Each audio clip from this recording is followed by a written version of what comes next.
Oh, man.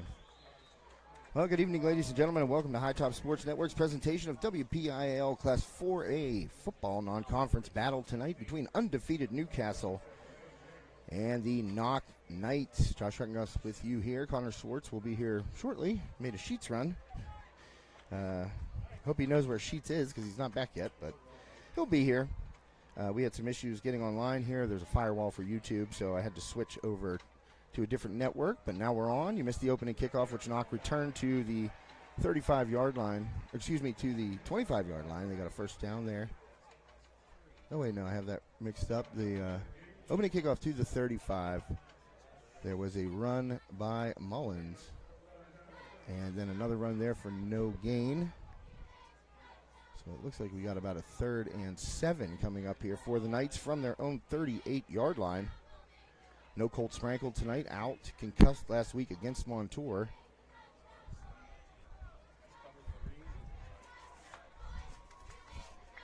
And so that will put the Knights' number 5 into action, and he finds his target over the middle. A completion for a first down. Cody Mullen to his tight end there. And that was Caden Spencer. Spencer, a big target at 6'3", 206. And he makes a nice grab there, got into that zone, sat down, and Mullen found him to move the chain. So first down for the Knights. Thanks to Sprankle's Neighborhood Market for being this evening's scoreboard and official broadcast partner. Nice move by Mullen. He's going to get to the outside, cut it back in. He's got a first down and more. Cody Mullen still on his feet inside the Red Hurricane 30-yard line.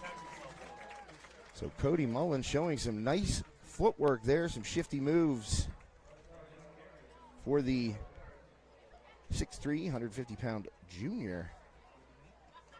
And he will get another first down and move the chains for the Knights. And that will bring us to the 29-yard line of the Red Hurricanes. Shotgun snap, handoff, and nowhere to go for Sam Skirka. The running back off the draw play there. Skirka stopped. So a successful first drive, at least for the Knights, to flip the field here. A couple of first downs for Knoch. A nice run there by Cody Mullen for big yardage to get it inside Newcastle territory. 2nd and 10 now for the Knights. In motion, Carter Barris. And Mullen throws it too high for Skirka out of the backfield. Little hesitation there for Mullen, and he sailed it on Skirka. The play looked to be open, but it's a bang-bang play. He has to complete that quickly for Skirka to catch the ball and get squared up to go downfield. So incomplete pass there brings up 3rd and 10. 9:01 remaining, first quarter here at Taggart Stadium in Newcastle, Pennsylvania. Undefeated Red Hurricanes trying to push it to 4-0 here in 2024.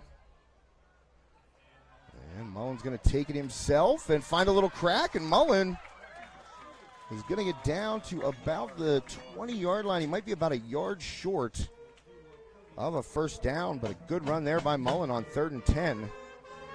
And it's going to bring up 4th and short. And you can hear the Knoch band. They're right down in front of us to our right here. We're in the press box on the other side of the stadium than we were a couple years ago when we were here for Armstrong and Newcastle. A little bit more of a view that is not impeded by those giant support beams. And a timeout taken by the Knoch sideline. So on that 4th and 3, excuse me. I thought he got a little bit closer than that. Not a great spot for the Knights, but a timeout taken, and we will take a timeout here on High Top Sports Network, and we'll be right back after these words. Steffi's Country Catering prepares home-style made-from-scratch dishes that will have you convinced Mom made it. Whatever the occasion, Steffi's Country Catering will have you coming back for every event year-round. Find us on Facebook to place an order or to see our Sunday specials, or call 724-54-85047. Life doesn't slow down when the everyday aches and pains have you sidelined. So get back on the field sooner with the care of Olson Chiropractic. Dr. Ryan Olson and his staff treat a variety of conditions for patients of all ages. Don't jeopardize your... And welcome back to Taggart Stadium here, Newcastle, PA, on High Top Sports Network. Knights lined up to go for it here on 4th and 3 from the Newcastle 20-yard line. Mullen takes the snap. Quick throw to the sidelines, got his man, and that's going to be a first down for the Knights.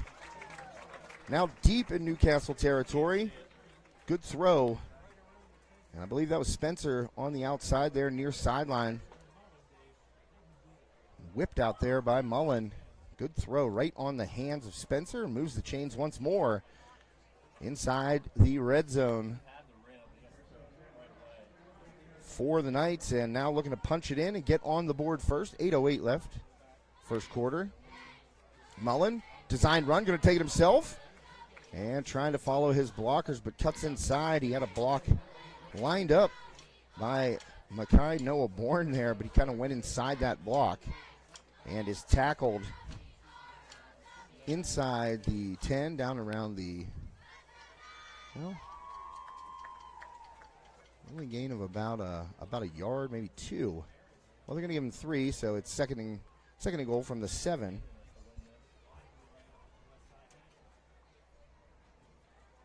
In motion is Skirka. And Mullen steps up. He's got a man wide open to the back of the end zone. It's going to be a tough catch. And threw it on the run right there, did Mullen. And Spencer tried to get to that boundary and stick his toes in the turf and hang on. That ball just sailed on Mullen, incomplete. So now 3rd and goal from the 7-yard line. Knoch able to convert that 4th and 3 to keep this drive alive. Mullen found Spencer on the near sideline for that first down. And now we are at 3rd and 7 after the incompletion. Skirka jets out. Mullen dumps it off, and it's too far outside the right hand. The left hand of Skirka there. That ball, Mullen got rid of it quick. Skirka, that was an easy walk-in touchdown had they completed that play, but just a little quick on the release there for Mullen, and looks like the field goal unit will take the field for the Knights. 7:24 left in the first quarter. And lining up to give it the boot is number, looks like 21. Trofimuk, and it's good. A 24-yard field goal puts the Knights on the board first. Knoch takes the opening kickoff, gets inside the 10-yard line, but unable to punch it in for the touchdown. They'll settle for 3, and they will take the lead. Knights on top, 3-0. 7:20 left in the first quarter. You're watching High Top Sports Network. This is Josh Rettengoss. Thanks so much for joining us. We'll be right back. Armstrong Indoor Athletics, located at 132 South Grand Street Avenue in downtown Katanning, offers a state-of-the-art training facility and top-tier instruction by experienced coaches to help turn your youngster into the best baseball or softball player they can be. Batting cage and bullpen lane rentals are available for 30 to 60-minute sessions, and you can also sign your baseball or softball player up for private hitting, pitching, fielding, and catching instruction with our knowledgeable staff. Be sure to visit Armstrong Indoor Athletics online at aia.team or call them at 724-599-9761 for more information today. And welcome back. Taggart Stadium here in Newcastle. Knoch up 3-0. Trofimuk, little pooch. And it's going to be fielded and tackled there around the Newcastle 40. That was Nate McKnight on the grab of that short kickoff by Trofimuk. And 3-0 Knoch here in the first quarter. So we will get to see the Red Hurricanes offense here for the first time.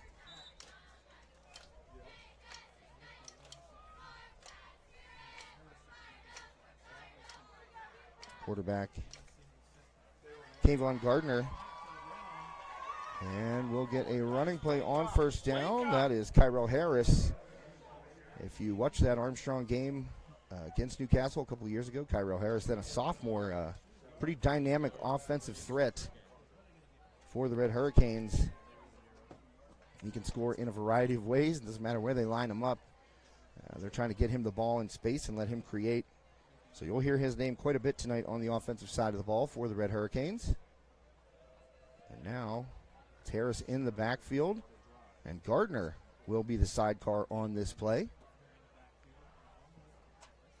So Harris takes that snap. Lefty fires it out and a little bit short of the intended receiver, and that was McKnight. Harris kind of just short-armed that one a little bit.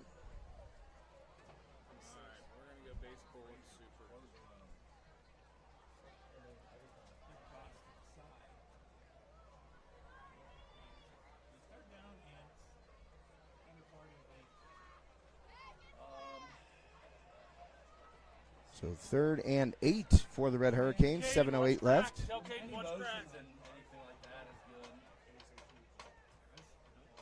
Harris fakes the handoff, and he's got a good little crack, but stacked up by the Knights, and that will force a 4th down. Good defense there by Knoch. Let Harris get out of the backfield and got to him quickly. Skirka in there on the tackle. I believe Spencer was in there as well. And so, looks like the Red Hurricanes are going to line up for a punt, but I would be remiss if I didn't say they have the athletes to do something a little bit wild here. Maybe a gadget play, maybe a fake punt. We'll see.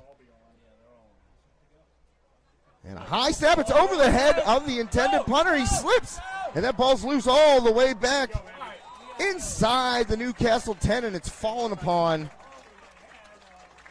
by number 21, Omar Thomas. He was back there to field that snap and punt, but a bad mistake there for the Red Hurricanes, and Knoch will look to take advantage.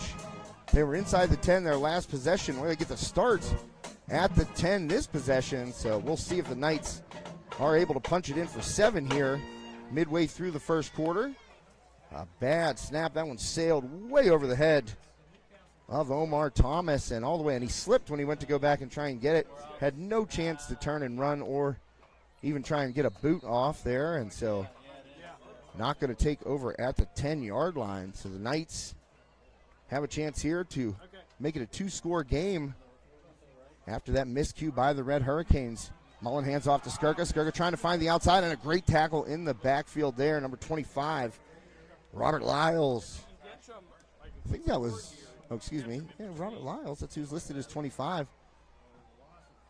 I think that was a 2 or a 3 maybe. Can't see the jersey really well. I got one. We're good.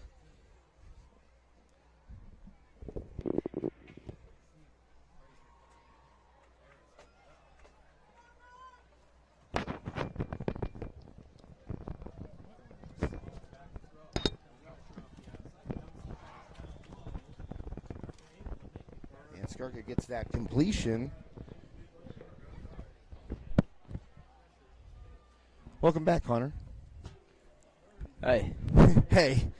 So you made a sheets run, but you were trying to be proactive there and get us a C2C, and you got us one, but I actually ended up finding one. So that's great. I figured something like that would happen. That's just my luck there. You should have told me you were going to look for one, because when I found it, I plugged it in and I thought, oh, I hope he's not looking for one. But I appreciate being proactive there, Connor. Yeah. So Connor Schwartz in the booth now. He came back with a cable I thought I needed, but I ended up finding one in the book bag. So Connor's back, and Knoch trying to make it a 2-score game. Mullen flushed out of the pocket, gets to the sideline, dives forward to try and get, well, it looked like he tried to get back to the original line, maybe a yard forward, but that's going to bring up 4th down now.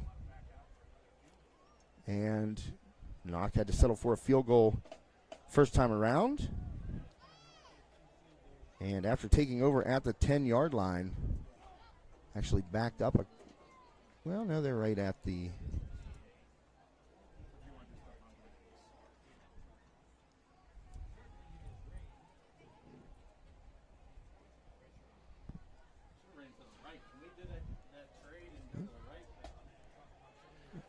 So the kick is up, and another one good.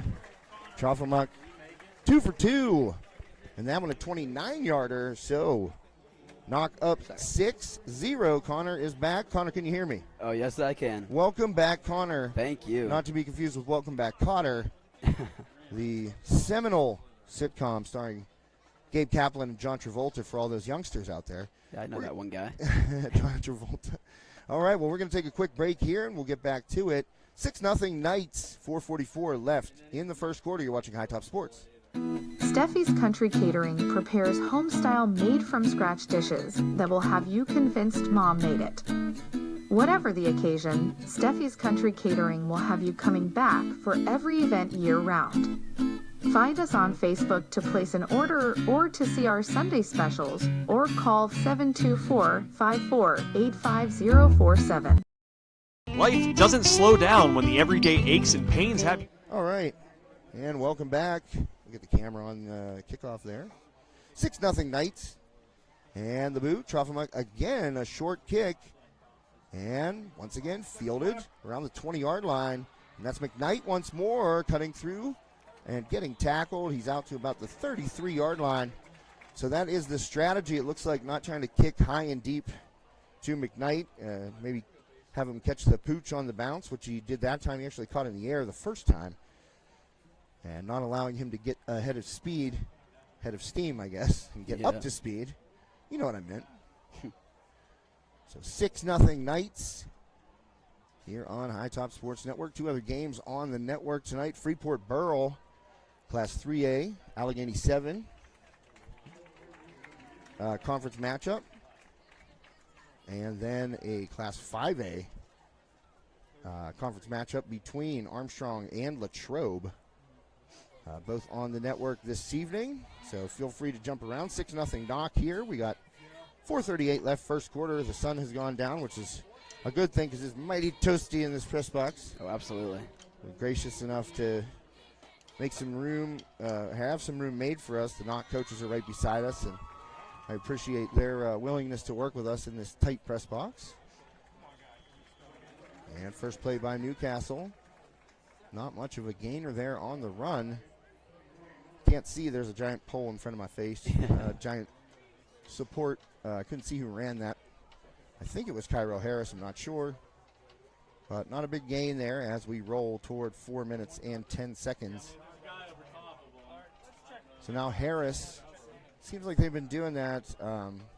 Kayvon Gardner took the snap on the first play and then lined up as the sidecar. And here's Harris, he's got it. And he tries to get forward, and coming over the top there, Cody Mullen with a good shot from the back. Also helping on that tackle was Brody Bauman. So keeping Cairo Harris in check, Connor, that's going to be a big deal for the Knights tonight. Dynamic athlete. He throws left-handed. He's extremely fast. We got to see him as a sophomore against Armstrong. He had a good game against them a couple of years ago, and it seems like he is the focal point of that Red Hurricanes offense. As I mentioned earlier, Newcastle coming in undefeated. Whoa. Yeah, 3-0 for the Red Hurricanes. There you go. What makes the Hurricane red, Connor asked? I don't know. I'm going to have to do some digging, maybe ask around at halftime and see if anybody can answer that one for us. You need to know the origins of the Red Hurricanes. I got to know why it's a Red Hurricane in specific. Mm-hmm. I'm sure there's a great story behind it. That's the best part about high school football. There's always these wild stories behind like mascots, and there's we covered the Marion Center girls basketball team all the way to the state semifinals, and they played the Minersville Fightin' Miners. Oh, right. So not only were they miners, coal miners, of course, they were fighting. They're ready to get into it after work. Fight. I've known some coal miners like that. Harris, quick swing out. Whoa. He's got a receiver, and that's going to be real close. And stopped short, or right around the 40-yard line there. That catch made by Chase Lemon. And that is, I thought that was third down. Maybe got a penalty here. I didn't see a flag. Connor, you were good at spotting those flags last week. Yeah, I didn't spot any this time. We're a little closer to the field. It's an interesting build of this press box. We're not very high up. Yeah. Whereas last week at Montour, we were way up. 3rd and 6, Harris takes the snap. Quick pressure there by the Knights. Harris on the run, fires deep down the field. And incomplete.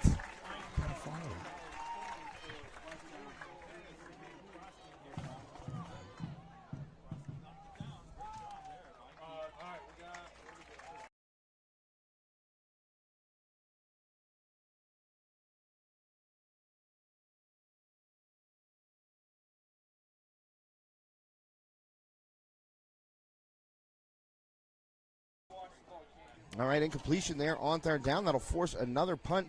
Last time it didn't work out so well for the Red Hurricanes. That punt, the snap went over Omar Thomas's head, and that one on the money. I'm sure that long snapper got talked to after the first one. Fair catch signaled early there by the Knoch punt returner, Wyatt Frazier. So a change of possession. The Knights will take over at their own 30-yard line or right around that area. And we will take a quick break here on High Top Sports Network. We'll be right back. My name is Rick Mercurio, and I am in family medicine. But at 70 years old, I've slowed down a little bit. I'm more doing geriatric medicine. We moved to this area in 1984 after finishing my residency in Virginia. My family became members of the YMCA, which is now Richard G. Snyder YMCA. I had 4 children at that. Well, apologies to Dr. Mercurio there. I picked the longest commercial for that change of possession. That was my mistake. And Mullen direct snap, design run, and he's still on his feet, churning.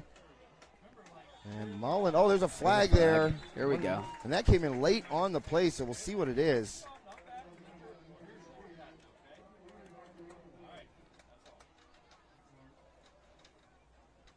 And looks like it might be, I don't know, honestly, I don't know. It came in real late on that play as Mullen was trying to turn forward for extra yardage. And we will see what the official has to say. And they're marking it. They're already walking it off. A face mask there. It's 17 on the defense. Well, obviously it wasn't a personal foul. There's a 5-yard variety there. And that one going against DJ Gordon, 6'2", 195-pound sophomore defensive end. And probably just got a handful of the mask there as he was trying to bring Mullen down, and Mullen keeping those legs churning. So that'll remain first down, 1st and 5. Mullen hangs on to it, tries to little shovel, and it's incomplete. That went forward. He was trying to shovel it up to Ethan Rollo, and just came up a little short. You know, those shovel passes, you know, you're thinking he's only 2-3 yards away. Just flick it, but it's not easy to do. No, it's not. You definitely, especially when you're running, you know, you might have a little more hand on it than you want. It's really tough to flick, and that's why I always, give these quarterbacks in the NFL that have giant hands credit for those little shovels like Mahomes and Aaron Rodgers. Ben was good at it. Mullen, quick throw right on the hands of Rollo, and he can't hang on. That was a great throw by Mullen right on the fingers of his intended receiver. So now that's going to be 3rd and 5 after a couple incompletions, the face mask penalty. Newcastle trying to work around it here and maybe force a punt for the Knights. 1:58 left, first quarter. Thanks to Sprankle's Neighborhood Market, Katanning and Saxonburg, for sponsoring this evening's broadcast. So they got it listed at 3rd and 1 on the scoreboard. It's been wrong the whole time, so that 5 yards was tacked onto a 4-yard run by Mullen on that first down play. Mullen again, design run, trying to plow forward. He's hit right at the first down line. That was a good tackle coming in there and laying the wood, number 23 for the Red Hurricanes, Michael Harris, but it's going to move the chains for the Knights. Mullen just got past the line to gain there. First down knock. And Mullen has been running hard. I mean, got those legs churning. And, you know, missed a couple of open receivers here in the early going, but, you know, his first start. And he dropped the ball right there, and he picks it up. He's going to run with it and get maybe a yard. There he goes. Boy, he got lucky right there. That ball fell flat and popped right back up. If that falls on the point, who knows where it's going. But a break there for the Knoch Knights. Mullen fumbled that. I don't know how in the world he fumbled it so perfectly that it just came down, landed flat, and popped right back up. You could try that 100 times, and I guarantee you they're not all going to look like that. No. They all bounce weird. that pointed oval. Makes for some crazy bounces. Another design run. Here's Mullen. He's going. He's on his feet. Still on his feet. Mullen, a great run here. What a run. And he gets down inside, deep inside Red Hurricanes territory, all the way down.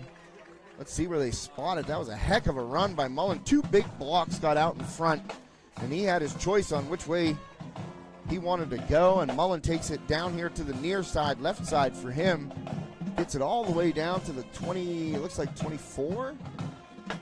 So quick math for me, that was a 36-yard run there by Cody Mullen. That from the 40-yard line all the way down to the Newcastle 24. Imagine that. I can't believe I did math in my head that fast. I know. And a handoff. Skirka runs into a couple of tacklers. And I believe that's going to be the final play of the first quarter here in Newcastle. Knoch a couple of field goals in this first quarter from Cannon Trofimuk. And that will end it here in the first quarter. You're watching High Top Sports Network. Josh Rettengoss and Connor Swartz will be right back after this commercial message. My name is Rick Mercurio, and I am in family medicine. But at 70 years old, I've slowed down a little bit. I'm more doing geriatric medicine.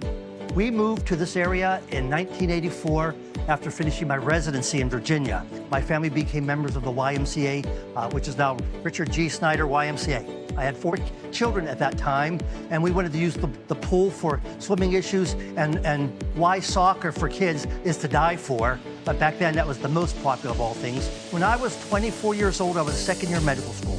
We were learning there's benefits to exercise. It wasn't established back then in the 70s. It was not known that atherosclerosis and all kinds of things can benefit from it. It was just being looked at. I've told hundreds of people to start coming to the Y or something. I talked exercise, and I was an example for it. You know, it's real hard if you weigh a whole lot, you smoked and all that, and you didn't exercise.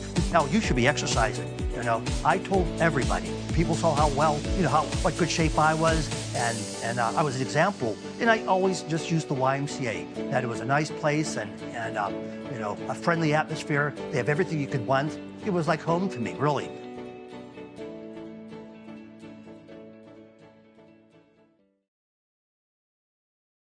All right, welcome back to High Top Sports Network. Taggart Stadium here in Newcastle. Start of the second, Knoch leads 6-0. Knights are driving right now. Mullen got a man and hit quickly, still on his feet. I don't think he ever went down. The whistle went quick. And that will be Spencer being brought to the turf. Well, thank you to Sean Swartz, the father of my camera guy / producer, Connor, to my right. The story behind the name of the Red Hurricanes is a 1932 Newcastle News article by Charles Bugs Walther, former sports editor. In the article, Walther described a football player running down the field like a red hurricane. The name stuck for the then nameless Newcastle football team. Thanks, Sean. There you go. Thanks, Dad. I know one guy's watching. Yeah. And here is a little reverse here. Rollo on his feet. Rollo cuts it back, and Rollo down inside the 5-yard line. There you go. And your phone was listening to me, so it recorded. It typed all that, so you can. Thank you. But thank you to Sean Swartz out there for the little history lesson. I love the guy's name, the sports editor, Bugs. It's awesome.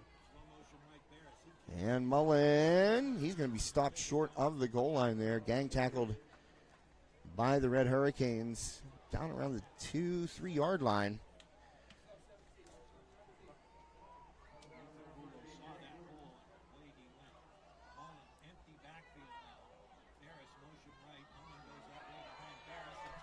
Well, and the Knights punch it in right there. Touchdown. There you go. So after 2 trips inside the 10-yard line in the first quarter that were fruitless, well, they weren't fruitless. They ended up in field goals.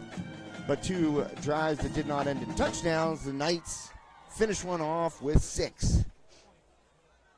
10:33 left in the first half. The Knights now up a couple of touchdowns here and going for the extra point.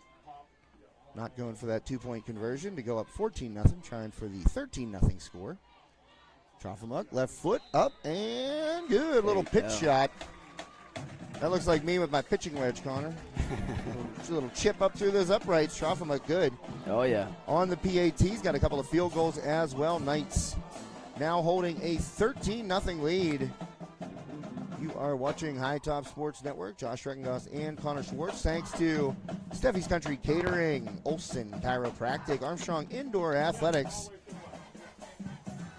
the Richard G. Snyder YMCA, Ryan Bowser State Farm, and all of our other wonderful sponsors this evening. Body Revolution in Freeport. We got some others coming up here in the midway point of the season. Got some other sponsors that are going to be jumping in at the halfway point. So, always exciting stuff. Hey, I mean, you gotta give some people those half-season packages, and they really like it. So, they want to see is High Top actually doing this correctly, and then they get a 5-game little tester there and see that we're doing it right. So there we go. So we'll have some new ones next week for everybody. But thanks especially to Sprankle's Neighborhood Market, Katanning and Saxonburg, longtime sponsors. I call them my day ones, you know. And Trofimuk kicks it out of bounds there, so that'll be a penalty. I believe it moves up to the 40-yard line there on the kick out of bounds. Man, Sean came through with that little history lesson pretty quick there. Yeah. Hey, Sean, I'd also like a pizza and a 6-pack of soda, some candy bars. You can bring those up here. See how fast he delivers those down to Newcastle from Manor Township. You'd be surprised. I would be. No, I wouldn't be. I've ridden in the car with him. So they're gonna make Knoch re-kick it, and that's an interesting call there. We'll see if Trofimuk actually tries to boot it now, because they've been doing that pooch to the sideline, and it's worked. McKnight has picked it up twice now and not gotten really big returns out of it. So the field position game has worked for the Knights so far. We'll see if Trofimuk lays into one. Nope. Little short pooch. That one, oh, man. Well, they do gain a few yards, Newcastle, making Knoch re-kick closer to midfield. I guess at about a 7-8 yard positive there for them to make Knoch re-kick. So I think everybody walks away happy there. Mm-hmm.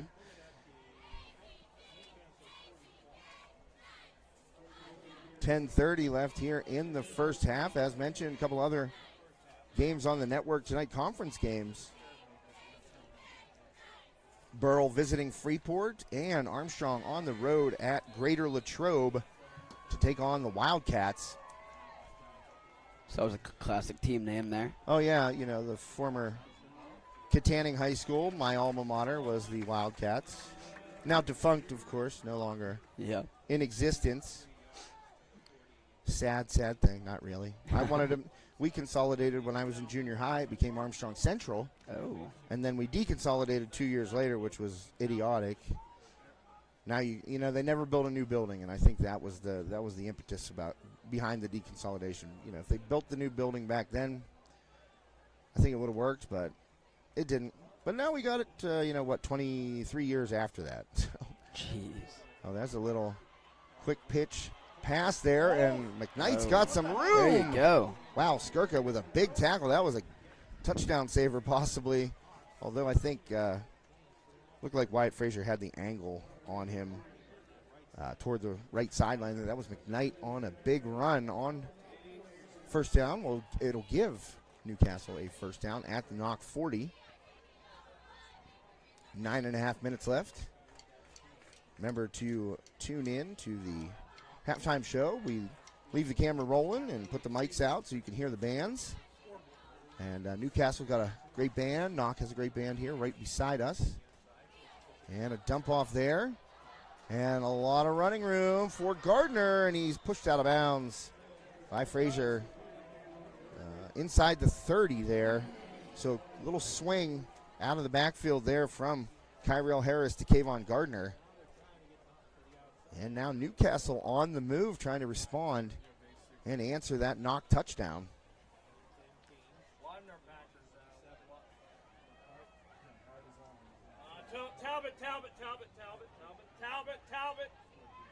And Harris, handoff. Gardner, slips out of a couple of tackles, but finally wrapped up and dropped. Not a big gain there. Big number 72 in there for the Knights. That was Zach Zabalski. 6'1", 215, inside interior defensive lineman there. Actually, he's on the end, I believe, defensive end. Well, he's just listed as a DL, so he could play anywhere.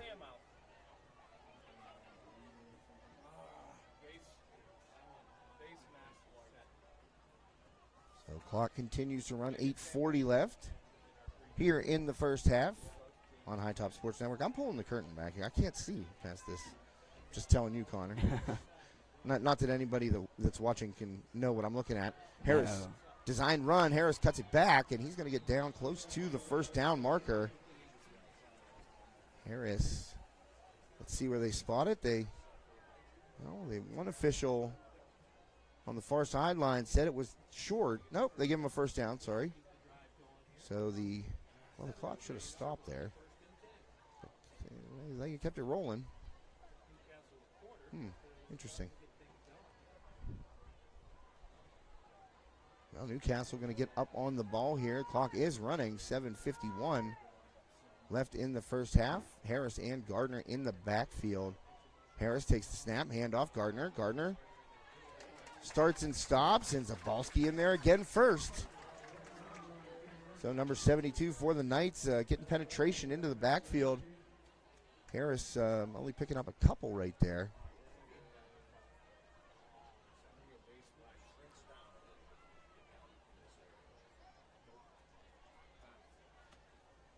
Thanks to all the friendly staff here at Newcastle, helped us get in here, get our spot, get on the internet, which it had a firewall. You weren't here for that. Ooh. There's a firewall I couldn't get through on YouTube, so I had to go back to the High Top hotspot.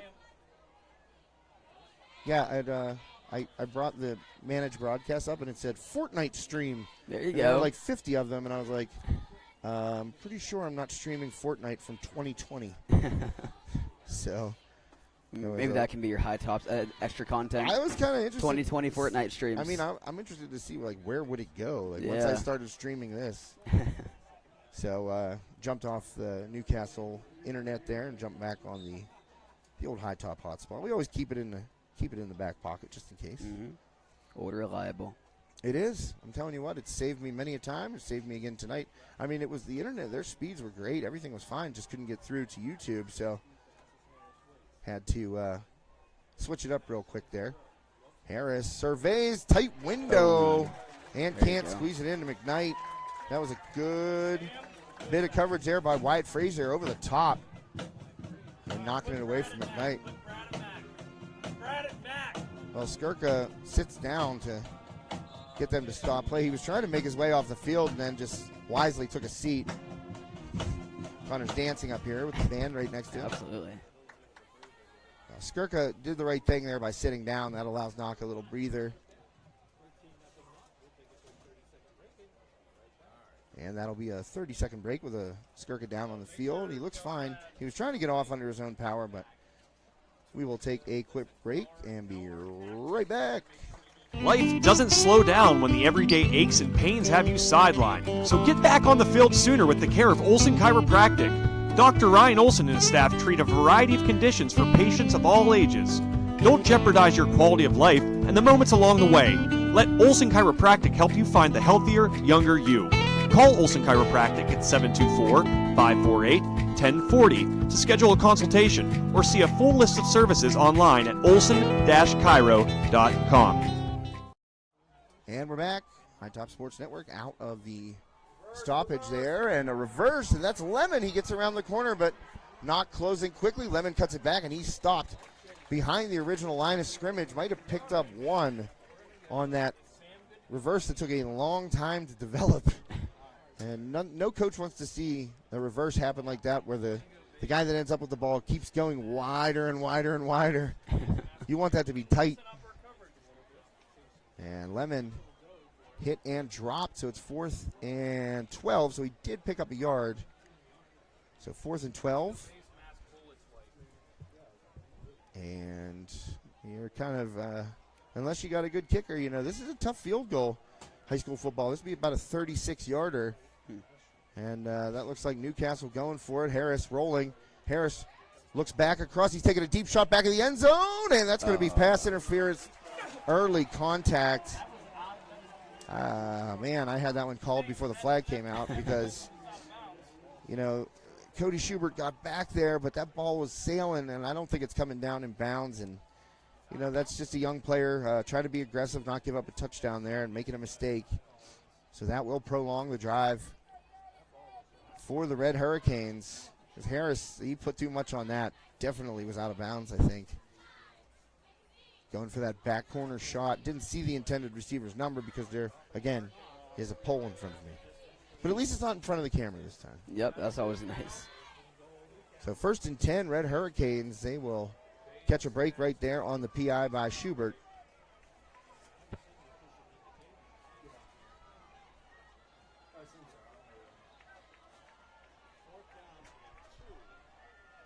Well, no, they won't. They have it first down. I was going to say they had a first down, but it's 4th and 2. The 4th down marker is up, so the scoreboard incorrect right now. They're fixing it as Newcastle puts Lemon in motion. Handoff back the other way to Gardner. He slips out of a tackle. Gardner trying to get to the corner, and he does. Touchdown, Newcastle, as Gardner stepped out of a tackle in the backfield. And he will score from just outside the, well, just inside the, right at the 10, I think it was, spotted. So a 10-yard touchdown run by Kayvon Gardner gets Newcastle back into this one. Knoch had done a good job holding them scoreless up until this point. 5:33 left in the first half. But that Red Hurricanes offense, finally breaks through. And they will get on the board with the touchdown. Omar Thomas back for the point after. Looks like a straight-on kicker. Oh, yes, he is. And with the toe, Omar Thomas puts it through. Perfect, man. That split the uprights perfectly.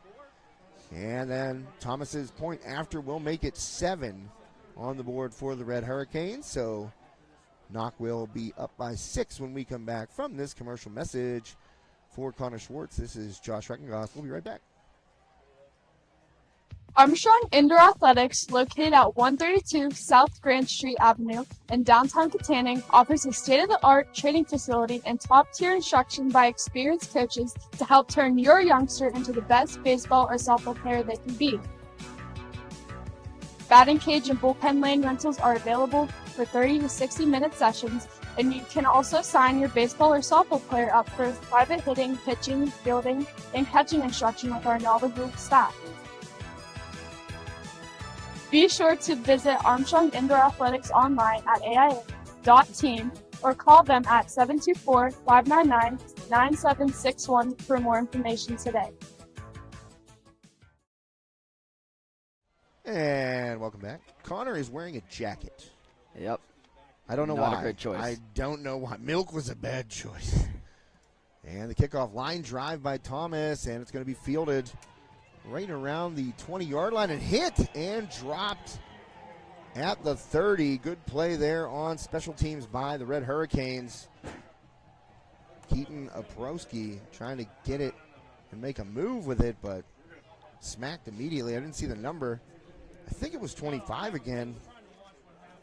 He made a good play earlier. Robert Lyles, the freshman out there. I think that was him that got the tackle. And Lyles had a good tackle on defense earlier, so the freshman getting some run for the Red Hurricanes. So Knoch will start this drive at their own 31-yard line. 5:28 left, 13-7 Knights lead. And they've had some opportunities inside the Newcastle 10, unable to cash in, got a couple of field goals. Here's Mullen rolling, and he just tosses it out of bounds off the track. It bounces toward the cheerleaders. Which one will pick it up and throw it back? She's like, no, you do it. You do it. No, you do it. Oh, it's in a bad place. Oh, over the fence she goes. That's dedication right there. Yeah, it is. Not one player jumped over that fence, but our cheerleader down here, she hopped the fence, got the ball, and right back to the pom-poms. Nice work.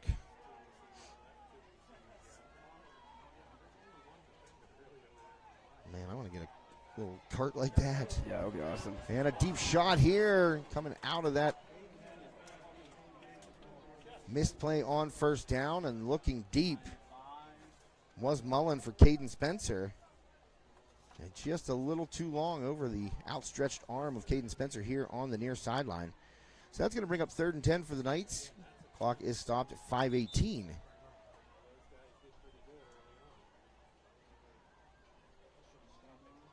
Remember, at halftime, we will keep the camera rolling and keep the sound on so you can hear the bands. And Knoch band already down and practicing down there by the color guard in formation. Always love a good band here. Oh, yeah, man.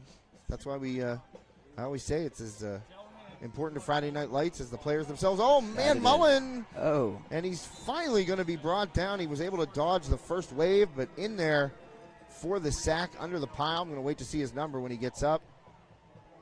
He knifed underneath that defense. Was number 14 for the Red Hurricanes, Quallen Davis. Man, 6'5", 190. I was going to say he's tall. He gets in there for the sack. He's playing 6'5", 190 on the defensive line. I mean, probably tough to get around those big boys, but he's got the wingspan, that's for sure. Look how tall he is. Jeez. And Knoch will be forced to punt. Mullen doing it all. And he sends a good punt. Backfielded at the 35-yard line by Lemon. Lemon looking for some room. Zabalski gets a hand on him. Lemon still on his feet, trying to get to that sideline. Oh, man, nearly a block in the back there by Gardner. And that play is going to be whistled dead as Lemon must have hit the white of the sideline there right in front of the Newcastle bench. And I'll tell you what, Kayvon Gardner's lucky he didn't get a block in the back right there because he chipped, I want to say it was number 60. It looked like he chipped Caden Myers and just turned him off a chance to make a tackle. And I mean, it's not the most blatant block in the back, but it was darn close. You get that little chip in there, and if you hit a guy and you can see his number, usually you're going to get a yellow flag. But Lemon whistled out of bounds at the 44-yard line of Knoch. 4:21 left here, first half. On High Top Sports Network, Knights holding on to a 6-point lead. Move up. Tell Sam he's got to move up. 4 steps. 4 steps. Move up. Hey, that's enough.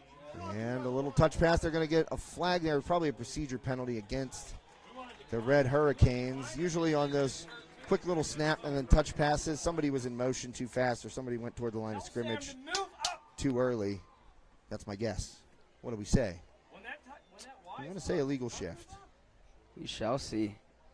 I had a pretty high percentage last week at Montour. Yeah. I was saying I was like 95, 96. Well, false start, same deal, procedure penalty on the offense. Get down there and ref yourself. I'm going to count that as a correct call by me, even though it wasn't an illegal shift. It was a false start, but procedure penalty. We'll take those. I feel like I should at least get like 75% of the points. I say so. I'll give you half a point there. Yeah, all right. Half. You're just knocking me down 25 whole percent. Jeez, man, you're a tough crowd. Oh, yeah. 3:58 left. Snap. Oh, the RPO. A little long hang. Oh, man, what a run by Gardner. And he is going to take it to the house. Unbelievable. Stepped out of about 7 tackles on a play that looked like it wasn't going to develop properly as Harris was holding on to that ball forever, it seemed like. And then finally Gardner just took it out of his quarterback's hands and did the rest, and tiptoeing through the Knights defense and taking it to the house. Imagine that. For a 44-yard touchdown run. Big play by Gardner and the Red Hurricanes. Chance for them to take their first lead of the ball game here. Omar Thomas in. Straight ahead off the toe kicker. Split the uprights on his last PAT. And here's the snap. It's down. Thomas. A little... Not as much heat on that one, and he gets it through. So a quick strike there by Gardner, taking it to the house on a tremendous run. And that will put the Red Hurricanes up for the first time in this contest. 14-13, and we have 3:46 remaining here in the first half. We'll take a quick commercial break, and we'll be right back. Hi, everyone. Hi, everybody. Hi, everybody. Hi, everyone. Hi, everyone. Hi, everyone. Everyone. Hey, everyone. Hey, everyone. Hi, everyone. Hi, everyone. We're here tonight at the Richard G. Snyder YMCA. Steve-O. Guys, that's right. It's $5 Sushi Wednesday. Produce sale. Bananas, 45 cents a pound. Pork turkeys. You know why we're doing pork turkeys? We're doing a fundraiser. The meat keeps on rolling there at Sprinkle. You know what day it is today. It is Sushi Wednesday. $5 sushi rolls today. We're getting inspired. Come on, help me hashtag save on me. And we're pumped up because we're. Well, apologies to our friends at Sprankles. They're really moving this game along here, Connor. They really are. That kick is taken, and Rollo. Good return. He ducks under a tackler right there and hauled down near the 45-yard line, probably around the 44. So a good return there. He caught the line drive kick. There's kids on the field. They're everywhere. Look at that. This guy's going down. Imagine that. He better get off the field here. Oh, one more. That looked like my brother against Highlands, tripping over invisible lines.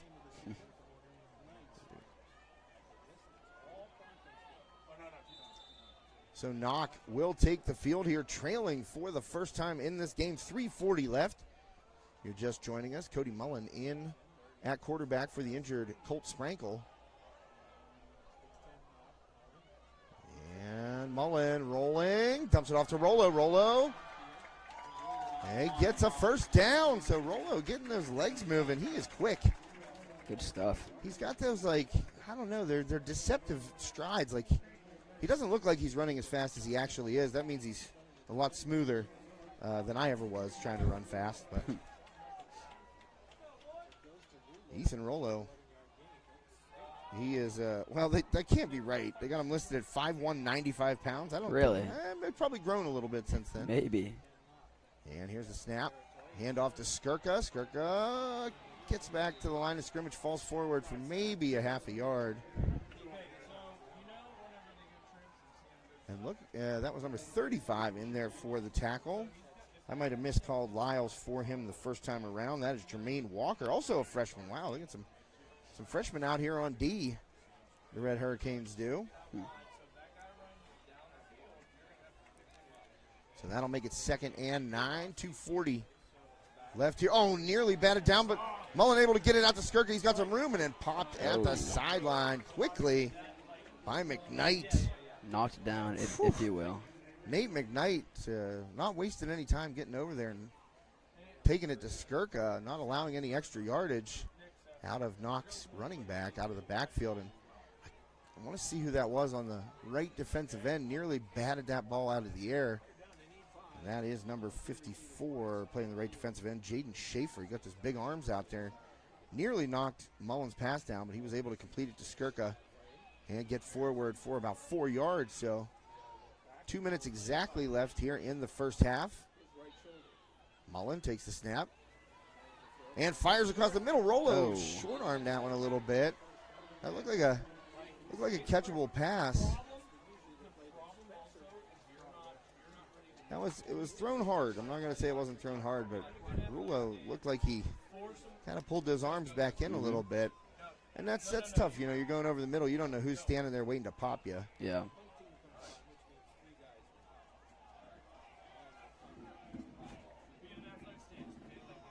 So that is going to force a Knoch punt. 1:53 left. 2 returners back for the Red Hurricanes. And running with it. Mullen trying to get it. He will get the first down. What a great play call. There you go. And I think that was one of those plays where Mullen had the option to boot it if he could or if he needed to before the line of scrimmage. But the Red Hurricanes a little slow to react. Not able to get over there in time. And Mullen pushing it up inside the 35-yard line. That'll be a first down. Great play call by the Knights on that fake punt. So Knoch trying to get a score here before the half. Mullen, he's going to toss it deep. He's got a man wide open, and it was under pressure. So that was a tough one. He had no chance to set himself and throw that ball because in his grill piece was number 6, Mason Cook. And Cook got his money's worth there, able to lay a shot on Mullen as he let the ball go. 1:23 left after that incompletion. But, you know, down the sideline here, you had Caden Spencer wide open. Just no chance to set himself and deliver an accurate ball. 1:23 left. Mullen takes a snap, designed run. Good block up front there at center. And Mullen still on his feet. You got to give props to number 55 on that play. What a block by Dylan Pinkerton. I'm telling you what, he had a hold of big number 68. That's Marcos Diaz, listed at 6'3", 330. And you got to give some credit to Pinkerton. He got locked in there to Diaz and just pushed him out of the way and allowed Mullen to get down the field and make a nice gain inside the red zone. I love giving the big guys props, you know. Skirka outside. He's tackled out of bounds, and the clock will stop on that tackle. Man, I'd love to go back. See, this is where I wish I had just a TV truck so I could do the John Madden and just circle Pinkerton like 18 times for just locking up a guy that outweighs him. Oh, geez. Pinkerton listed. Well, these weights got to be wrong. They got him at 140 pounds. There's no way. No. And Marcos Diaz, 6'3", 330. Probably a little bit more accurate, but what a block by Pinkerton. That was helped spring Mullen there. Good play. Mullen, and he dumps it off. He's got his man. Oprosky looked like a little helmet to helmet there. But Oprosky pops up. He and Lemon collided. So that's going to be close to a first down, and they stop the clock. See, we get a timeout, and that one's taken by Knoch, so their second timeout taken. And we will take a timeout here on iTop Sports Network. We'll be right back. Hi, everyone. Hi, everybody. Hi, everybody. Hi, everyone. Hi, everyone. Hi, everyone. Everyone. Hey, everyone. Hey, everyone. Hi, everyone. Hi, everyone. We're here tonight at the Richard G. Snyder YMCA. T-Bone. Woo! Guys, that's right. It's $5 Sushi Wednesday. Produce sale. Bananas. 45 cents a pound. Pork turkeys. You know why we're doing pork turkeys? We're doing a fundraiser. The meat keeps on rolling, the hair is sprankled. You know what day it is today. It is Sushi Wednesday. $5 sushi rolls today. We're getting inspired.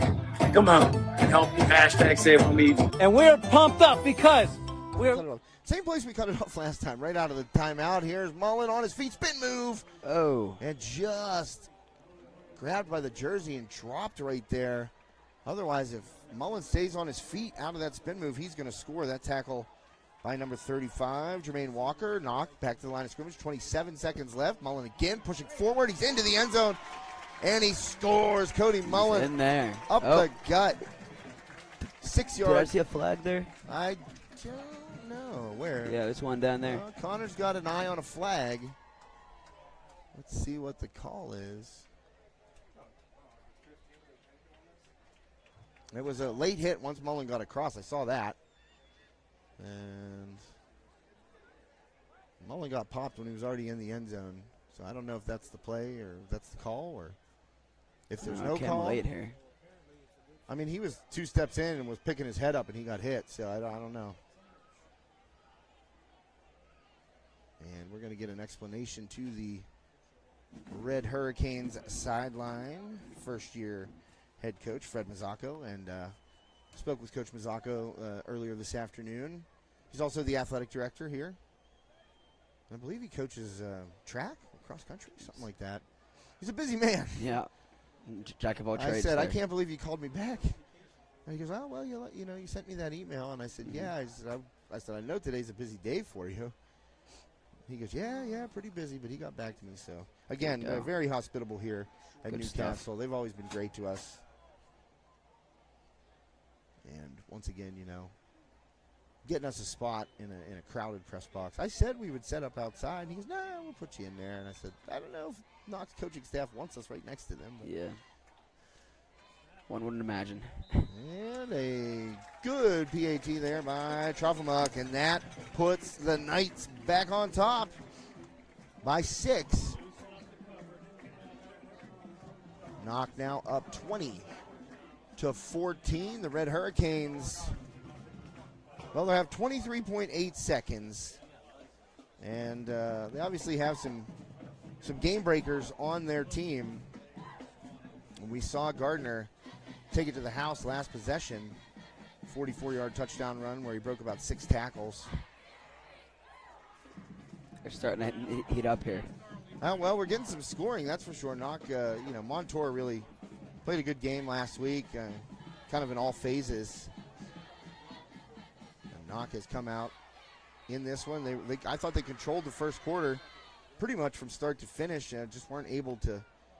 They got inside the 10 twice, weren't able to pump those 2 in for touchdowns, settled for field goals. And now responding. So that penalty is actually going to be going against the Knights. Oh. So they go back another 15. So Newcastle kind of puts them at an advantage even more so now. They got their returners back there at the 35. So let's see if Trofimuk actually sends one here. He does. Good kick. And it's over. Oh, but bouncing out of bounds. Boy, that would have been a tremendous kick. I mean, he did what I would have done right there. You see those returners up there cheating for that pooch, and he banged it, hit that line drive hard, but toward the sideline and out of bounds, so it gives. Well, let's see. They made him re-kick last time. We'll see. They'll do it again now. They'll kick it from the 25, 20? Where are they kicking from? We end up kicking from their own goal line at this pace. They might. Yeah, that one's going to be at the 20. Oh, my. Don't see many kickoffs from the 20-yard line. 15-yard penalty there after the touchdown. Must have been unsportsmanlike. Then never saw a call. And then forced to re-kick right now after Trofimuk's original boot went out of bounds. And here is the kick, and the pooch that time. Oh, weird hops all over the place. Break for the Knights. McKnight picks it up. Off he and goes. McKnight, wrapped up and dropped at the ankles right there. Good tackle. On special teams for the Knights, number 14, Braden McGowan, getting the ankles of McKnight and not letting go. But still, Red Hurricanes at their own 46. And 15.8 seconds left on the clock here. That's what remains in first half play. Stick around for the halftime show if you'd like. Otherwise, bounce around the network. We got Burrow at Freeport and Armstrong at Greater Latrobe.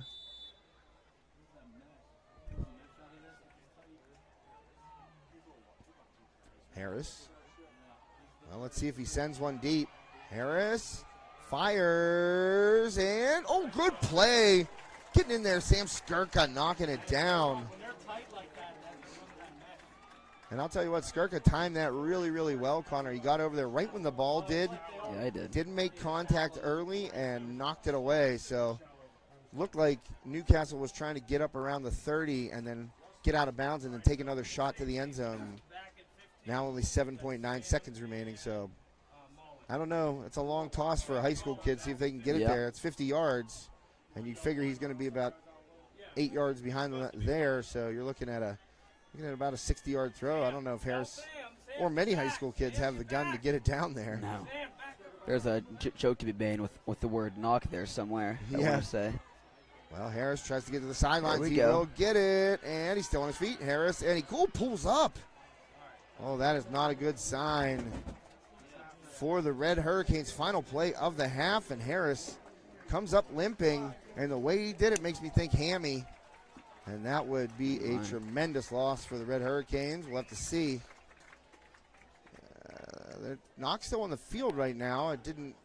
So is Newcastle, so not sure if it's halftime or if Harris got out of bounds before the buzzer. They said 1 second left on the clock, so they're putting 1 second on. Knoch faithful are displeased. You got to put your two safeties about, I was going to say about the 15. There's a 25. So 1 second remaining here, and Harris limping out to the field, gives the call to his offense. I don't see him taking off down the sideline on this play. No. Just the way he came up made me think his hamstring. And so Harris takes the snap, drops back, scrambles. He's going to fire it deep, Harris, and there's nothing but Knoch Knights there. Oh, McKnight came in and tried to get a high point on that ball, but knocked away. Mullen is back there.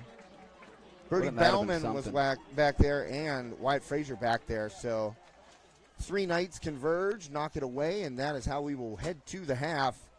Knights up 20-14. Thank you for tuning into High Top Sports Network. Connor and I are going to take our mics off, and you're going to hear the bands here on the halftime show. We'll zoom it out so you can see everyone, anyone and everyone out there in the bands, color guard, all that good stuff. Knoch getting in position, and we will send it to the halftime show here in just a moment. Connor, your thoughts?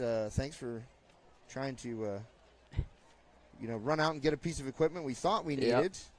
I do appreciate you being proactive. That was awesome. Thank you. It was great. I was like, great adventure there. I said on the air, I was like, I hope he knows where Sheets is. Yeah.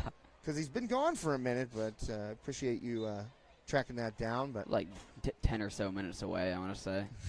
Even stopped at a DG on the way, hoping. It was like a minute out. I was going to say, no luck.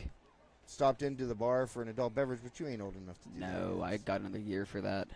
Well, a year and 9 days. I will tell you, don't do that when No. I send you out for something else.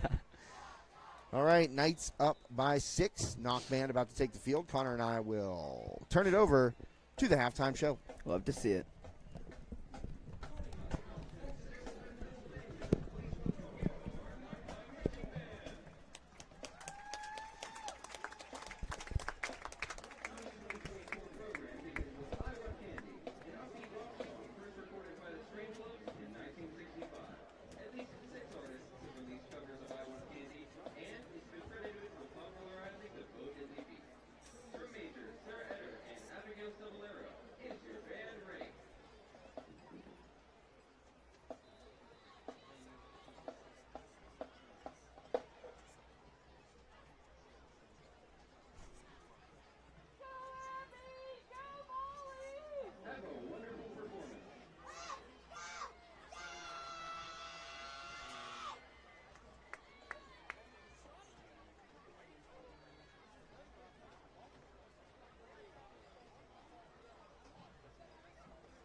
That's not too bad. That's my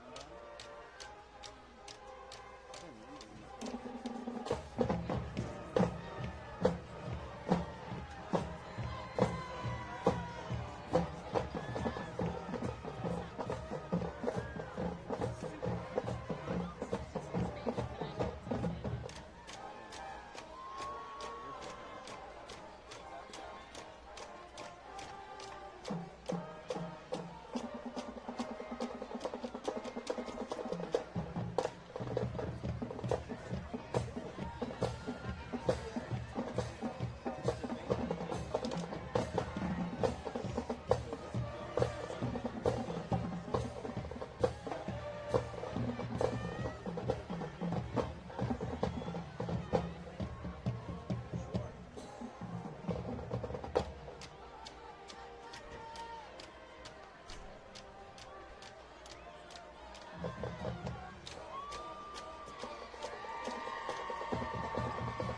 And welcome back to High Top Sports Network. Josh Reckengoss and Connor Swartz here for you this evening. The Knoch Knights able to punch one in just before the end of the first half, up 20-14. Newcastle starting quarterback Kyrell Harris came up a little ginger on the next to last play of the first half. He kind of got outside, got the sideline, and stepped out of bounds with 1 second left. But on that 1 second play, he looked okay in the pocket, running around, tried a deep shot, was knocked away by the Knights. So, just got a funny message. Well, no, I can't turn out a light in the booth. I'm sorry. That's not happening. I don't control such things. But it's funny. It's like I could see you both on the screen as a shadow behind the boys on the field. It's a bit distracting. Can you turn out the light? Nope. That's not our choice there. I don't know if that's meant for our game, though. I'm not sure. I don't know. Because no, you wouldn't see a shadow from us. I'll bet it's Freeport because I think they had to shoot through glass tonight. Oh. So, that's rough. Well, I can't turn off a light either. Yeah. Not that I would want to, really. I mean, I don't know. What are you? You're a dark guy. You like it dark? Yeah, I'd say so. Connor's dark. He's got deep thoughts and feelings and emotions. Something like that. Emo Connor Swartz here with me. And there we go. All right. We're about to get the second half underway. Knoch will kick it. And here we go. Little Pooch. It's bouncing. And the big man, it looked like a lineman, got his hands on it first, number 66.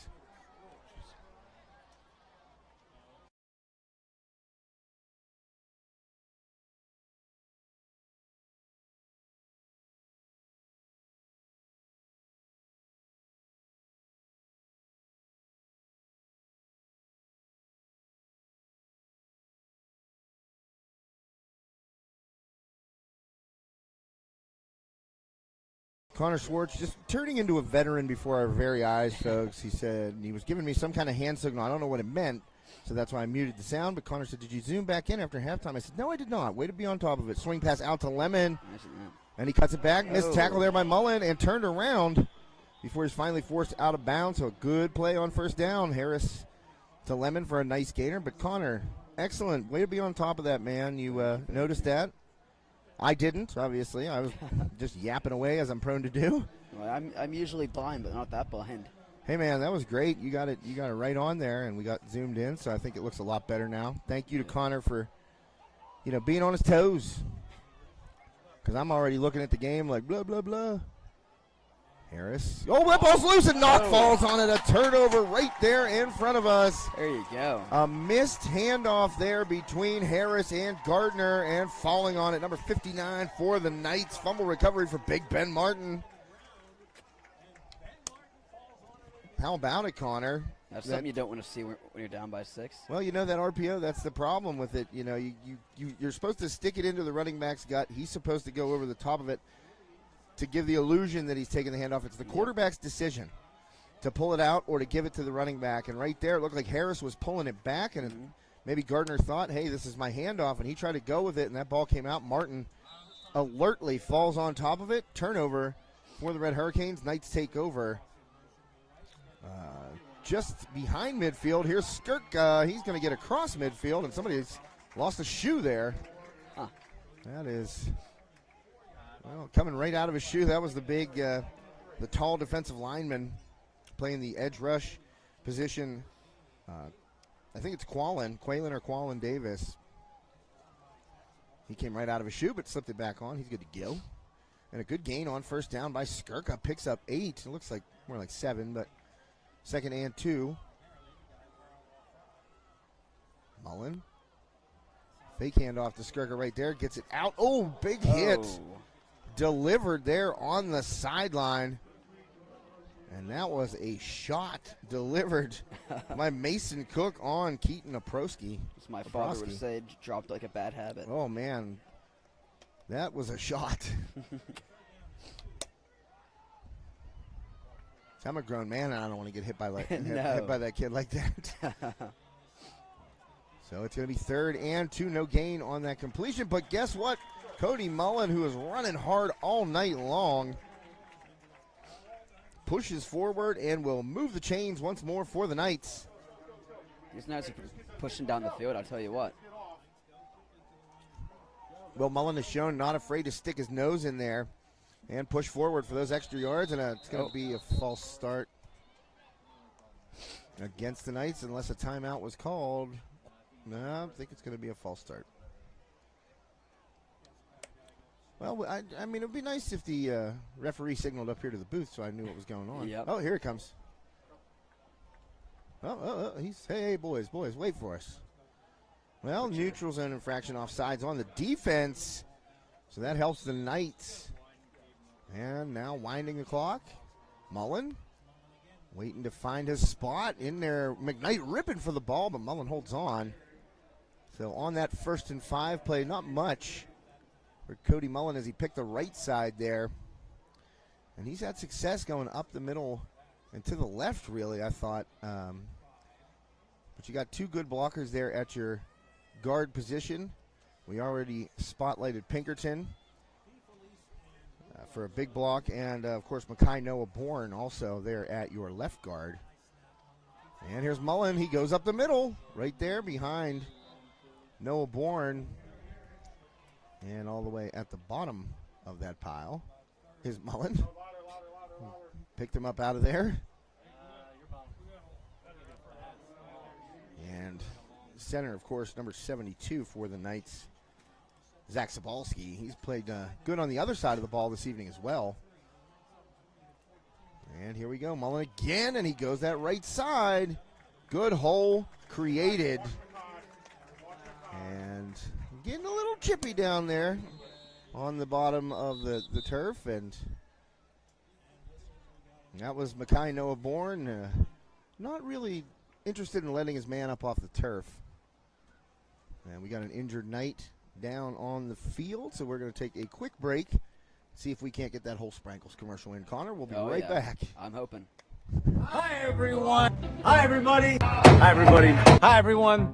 Hi, everyone. Hi, everyone. Hi, everyone. Hey, everyone. Hey, everyone. Hi, everyone. Hi, everyone. We're here tonight at the Richard G. Snyder YMCA. Steve-O. Woo! Guys, that's right. It's $5 sushi Wednesday. Produce sale. Bananas. 45 cents a pound. Pork turkeys. You know why we're doing pork turkeys? We're doing a fundraiser. The meat keeps on rolling the Harris Sprankle. You know what day it is today. It is Sushi Wednesday. $5 sushi rolls today. We're getting inspired.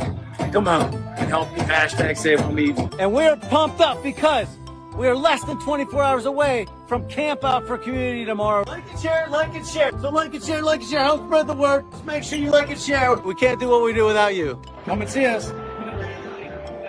We can't do what we do without you. Come and see us. We can't do what we do without you. Come and see us. Can't do what we do without you. Come and see us. Bye. All right, welcome back, High Top Sports Network. Well, they came out quick because down on the turf there was Ben Martin, who recovered that fumble to give Knoch possession here at the beginning of this drive. And Martin went out with an apparent injury to the right leg, hoping it's not a knee. It looked kind of like knee or ankle, maybe. He was helped off the field there by his teammates. And I said to Connor, those big guys don't like to stay down for a long time. He was up pretty quick and got back out. And before we came back from that commercial, Skirka caught a little swing pass out and got down for a first down. So to bring you up to speed right there. So Knoch moving the ball. Under 8 minutes left here in the third quarter. Will we get our full Sprinkles commercial before the end of the We game? did. I let it run right there because for I'm real? like, they're not going to snap it that quick. Oh, well, they did. But Skirka got a completion down the near sideline here. Was able to move the chains, and then it's going to be 3rd and 3 right now.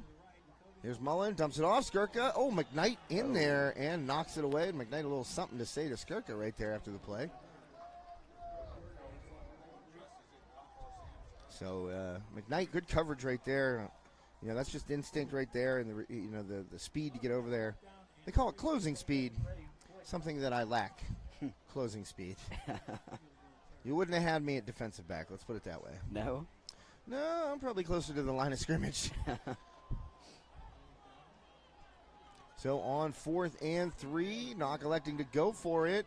Here's Mullen, surveys. He's got Skirka. Nice grab. Skirka spins out of the tackle, and he's going to hit the goal line. Touchdown. Whoa. Knoch Knights. Well, celebration got muted there. Was there any flags on the field? Connor, you're the flag spotter. I was looking at the screen down here. I don't think I saw one. It got real quiet real fast here. It was like What happened? It was like the Knoch fans didn't know if they should celebrate or not. So, yeah, that touchdown not on the board yet. No, so it's looking like it was. Looks like maybe he stepped out of bounds. That's what they're going to call right there. Yeah, stepped out of bounds on the 9-yard line. So a good play for a first down there on 4th and 3. Skirka made a nice grab behind. Throw was a little behind Mullen. And sent it to the back of the end zone, and a touchdown. So it took one more play. He was all alone up there. A little bit of extra time, but Mullen finds Caden Spencer for a 9-yard strike. Good Touchdown, Knoch Knights. Well, you know, earlier before you got back on from your journey, your mission out here in Newcastle to try and find a cord, Mullen had Spencer in the back of the end zone wide open. Mm-hmm. Excuse me, I had a little bit too much pizza there at the half. But Mullen had Spencer in the back of the end zone wide open and overthrew him. Oh. And that ball right there, it was a similar play. And, ooh, that one might have got tipped. No good. So the point after does not go through, as I believe somebody got a hand on Cannon Trofimuk's extra point attempt. But to finish my original statement there, Connor,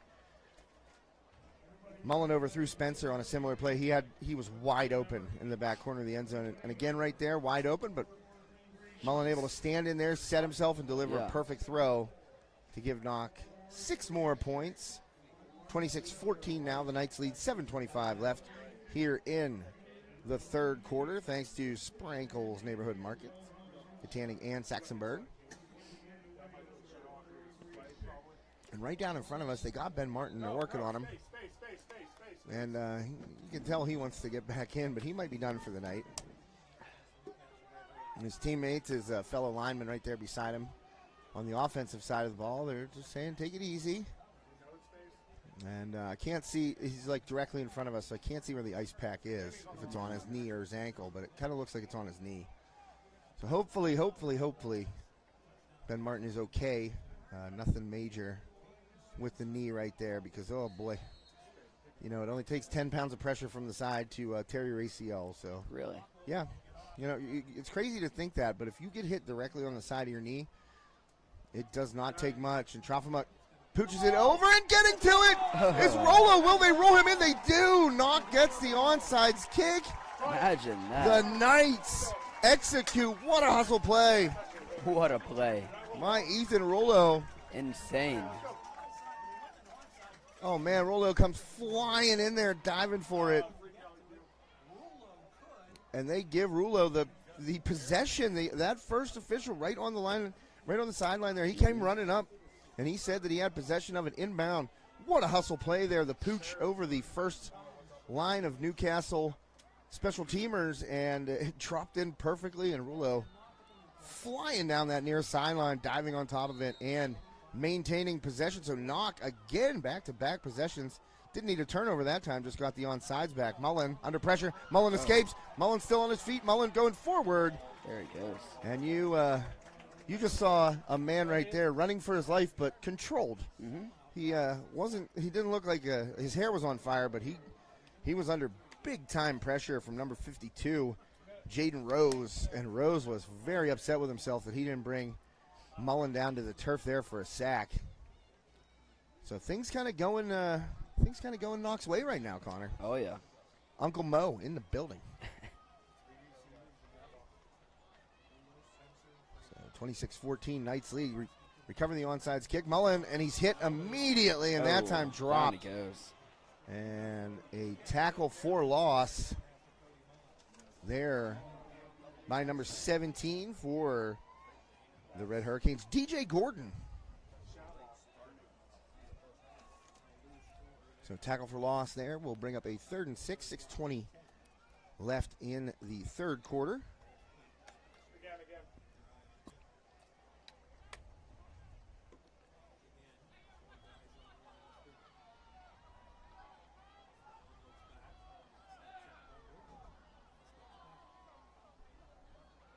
So, excuse me, 3rd and 10 after that tackle for loss. Mullen throws it, and a completion, trying to cut it back across the field, but dropped there by Quaylen Davis. That was Keaton Oprosky. And so down and forcing a 4th and 10, a nice play by Davis. They're near the line of scrimmage.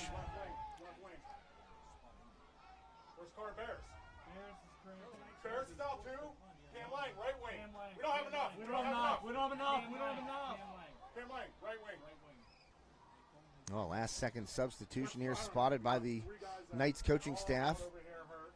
And the punt will be booted. Good ball. Where's it going to be marked? That was a heck of a punt by Cody Mullen. There you go. Woo, coffin corner delivered. And it's Cody Mullen's night. That one's down at the 1, I think. Oh, it hit the pylon? No way. Jeez. That was a brilliant punt there by Mullen. So I thought that pylon got knocked over, honestly. Not by the ball, but by the official walking out.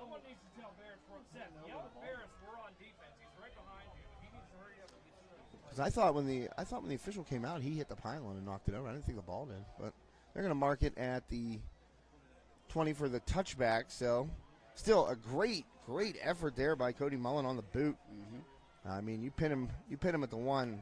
You have done your job and then some as a punter. So Newcastle, tragedy averted right there after Knoch able to recover the onside kick. Red Hurricanes force a stop. Here is the snap. Hand off to Gardner, and Gardner's got some room. Gardner has the speed, Gardner has the moves, and Gardner is hitting the 6th gear and hitting the sidelines, and he'll be gone. Wow, what a run. Kayvon Gardner again to the house, this one from 80 yards away. So on 2 touchdown runs, Kayvon Gardner, 124 yards. That's an average of 62 per carry. Oh, man, Kayvon Gardner. And once I saw that crack open up, I thought, oh, boy, he's gonna make this a long gainer because you saw him when he hit right here, Connor, about the 40-yard line. On this side of midfield, on the Newcastle side of midfield, he just hammered down and was gone. Raced away with that. That's insane. Kayvon Gardner. What a run. He runs fast. Yep. Omar Thomas. Oh, boy, that's close, and it's not going to be good. Omar Thomas off the just wide. Off the pinky toe there. Mm-hmm. He's a toe forward kicker there, and Omar Thomas, that one must have got off the pinky toe. Just missing it a little to the right, a little push. So, wow, what a response by Newcastle. Kayvon Gardner, another house call from long distance. Yeah. Make it 25 minutes left. But one thing, they are not down and out here. No. You figure 2 touchdown lead, you're like, oh, well, it's the second half, 2 touchdown lead. No, that doesn't matter here. Absolutely not. We're going to see big plays, and we've gotten them out of both teams today. And really a good game so far. Hurricanes, or the Red Hurricanes, now that we know the origin. Mm-hmm. He was running down the field like a Red Hurricane. Well, that was Kayvon Gardner right there. Or Kayvon Gardner, excuse me. He was running down the field like a Red Hurricane. And I could see why that name would stick. If you didn't have a mascot, 1932, I mean, did you need a mascot in 1932? I don't think so. It's like, we're going to play Newcastle. Yeah. The Newcastle what? Yeah, I don't know. They don't have a mascot. So a long touchdown run by Gardner puts Newcastle right back in the mix. And the kickoff there from Thomas, fielded at the 25 by Oprosky. And he's popped and dropped about the 28-yard line. So Knoch will take over on their side of midfield. Cody Mullen having a nice game tonight, doing a little bit of everything for these Knights as he gets back into that starting quarterback position. Colt Sprankle, again, not playing this evening due to a concussion last week. Suffered at Montour right near the end of the first half.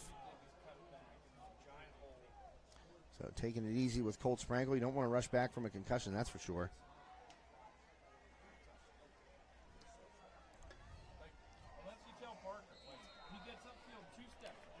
So Mullen will start this drive. So 29-yard line. Fires it out. That one batted down at the line of scrimmage. And, well, they pick it up. But that was definitely batted down and incompletion by Mason Cook. And he's been flying around a little bit.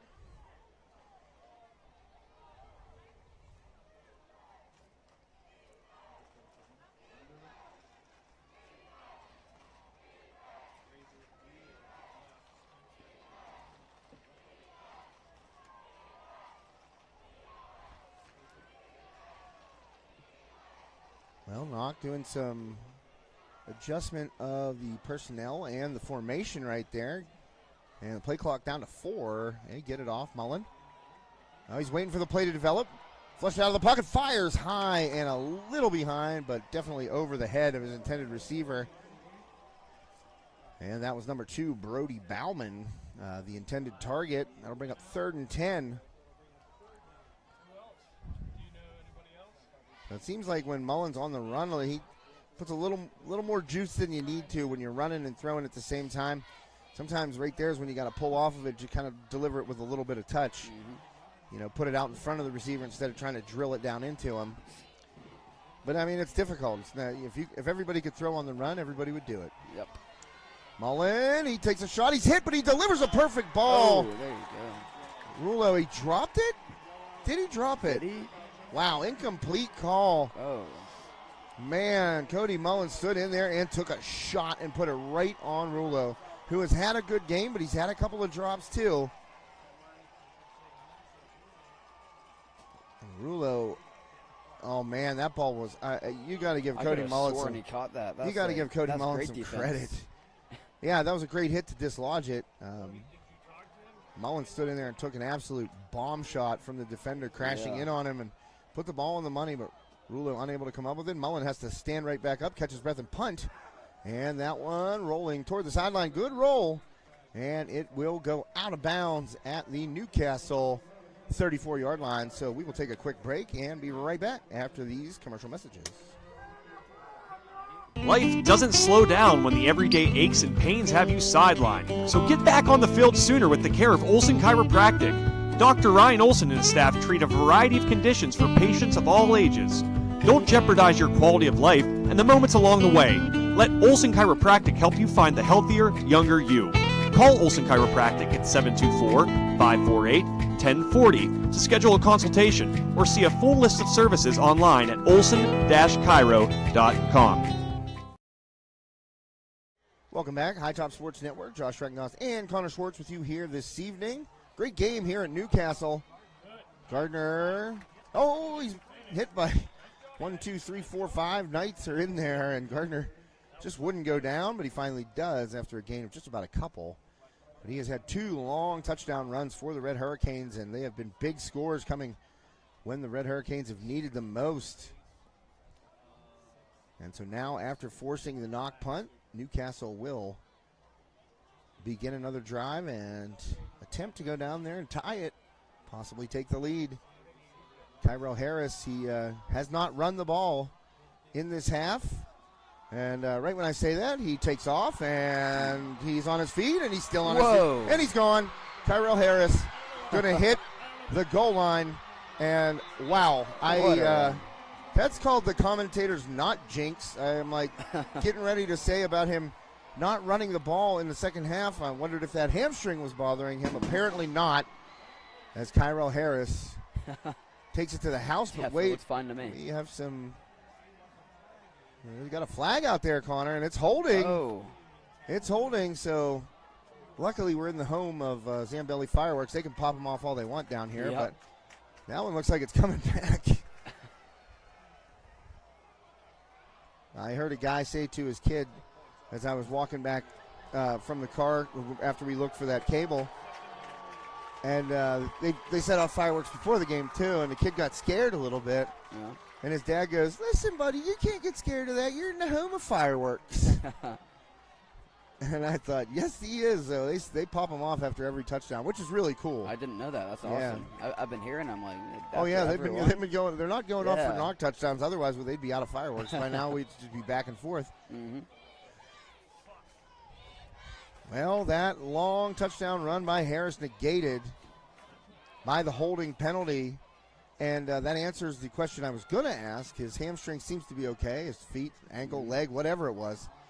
And here's Gardner running hard. Gardner slips a couple tackles. Mullins got him around the waist. He's still up. And Gardner, he's running like, I don't even know how to describe it. He's quick, he's nimble, he's fast, but he's also running like a tank. It's like you can't tackle him. And we have an injured player on the field, I believe. Well, the clock's rolling. The official says to run it. And Everyone's up. got the trainer for Knoch out there. And Too many guys on the field. yeah. Too many on the field. Well, they got to get him off there, and If he's ready to go, back.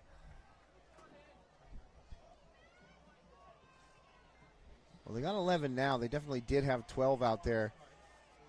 The Knights, that is, with Keaton Oprosky, who came running off the field. 2nd and 5, 3 minutes left, third quarter. Harris throws. That ball took a little while to get there, and that allowed Caden Spencer to come crashing down on McKnight.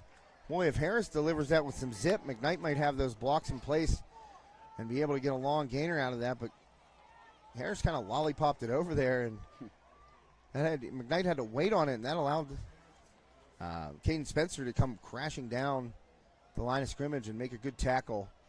But a first down gained for Newcastle there. 2:30 left here in the third.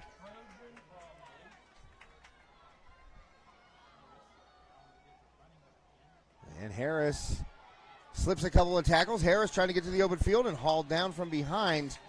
But after a gain of 7 yards, and that tackle was made by Ben Allen.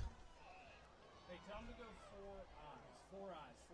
Tell him to go 4 eyes. So 2nd and about 3.5, 4. And 2nd and about 3. And the Red Hurricanes moving the ball now, so Uncle Mo has switched rooms here at Taggart Stadium. And here's Gardner picking. Spencer trying to run him down, and Gardner gets the corner. Gardner cuts it back up inside, and Gardner to the sideline, and he's gone again. 38-yard touchdown run by Kayvon Gardner, and we'll tie it, but we got another flag, and we got another hold. Oh, my goodness. 2 long touchdown runs by Newcastle taken off the board. For Newcastle. Boy, Connor, they don't want to hear you talk. You're like, there's another flag. You know, and that's the thing. I mean, yeah, those long touchdown runs get taken off the board, but how do they get those long touchdown runs? Well, you hold people. It's, you know. Fair enough. The old catch-22, if you will. Yeah. So a long touchdown run by Harris taken off the board. And now a touchdown run by Gardner that was 38 yards taken off the board. Both holding penalties. And that'll make it 2nd down and looks like about 7. Home team's really letting us know how they feel about that. Oh, man, they are not happy. So 2nd and 8, Harris takes the snap. 1:37 left. Harris. And diving for him, and still breaking tackles. Harris is now going to go to the other side. Harris trying to cut it back up inside. He's still on his feet. Harris finally tripped up. My goodness, I don't know if that was Skirka or... Another flag boy, down. it's getting really testy down there. The flags come flying. And if that is a personal foul unsportsmanlike against Newcastle, there's going to... You got to really rein them in over there.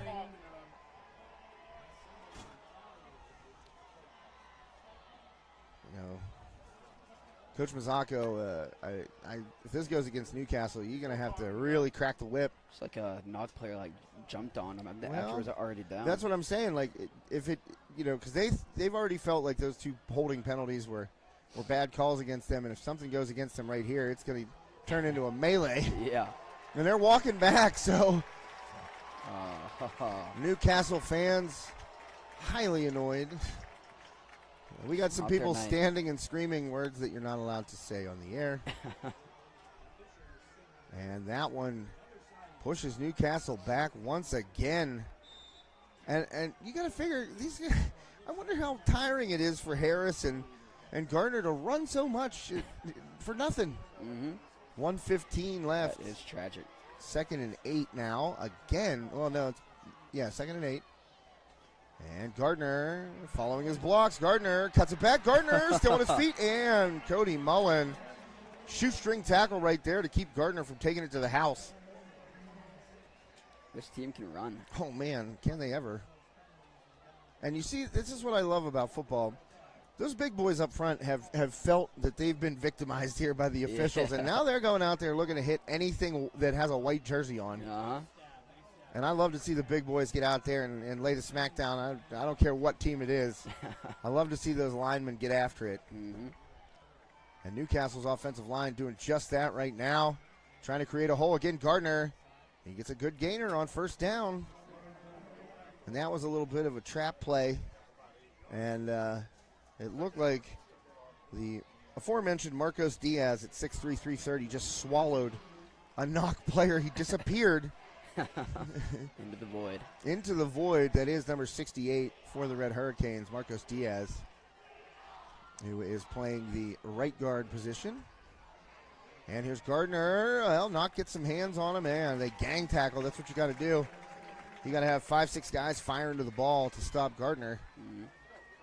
And that is the final play of the 3rd quarter. So as we head to the 4th, Knoch Knights up by 6, 26-20 here at Newcastle, looking to pick up a big road victory.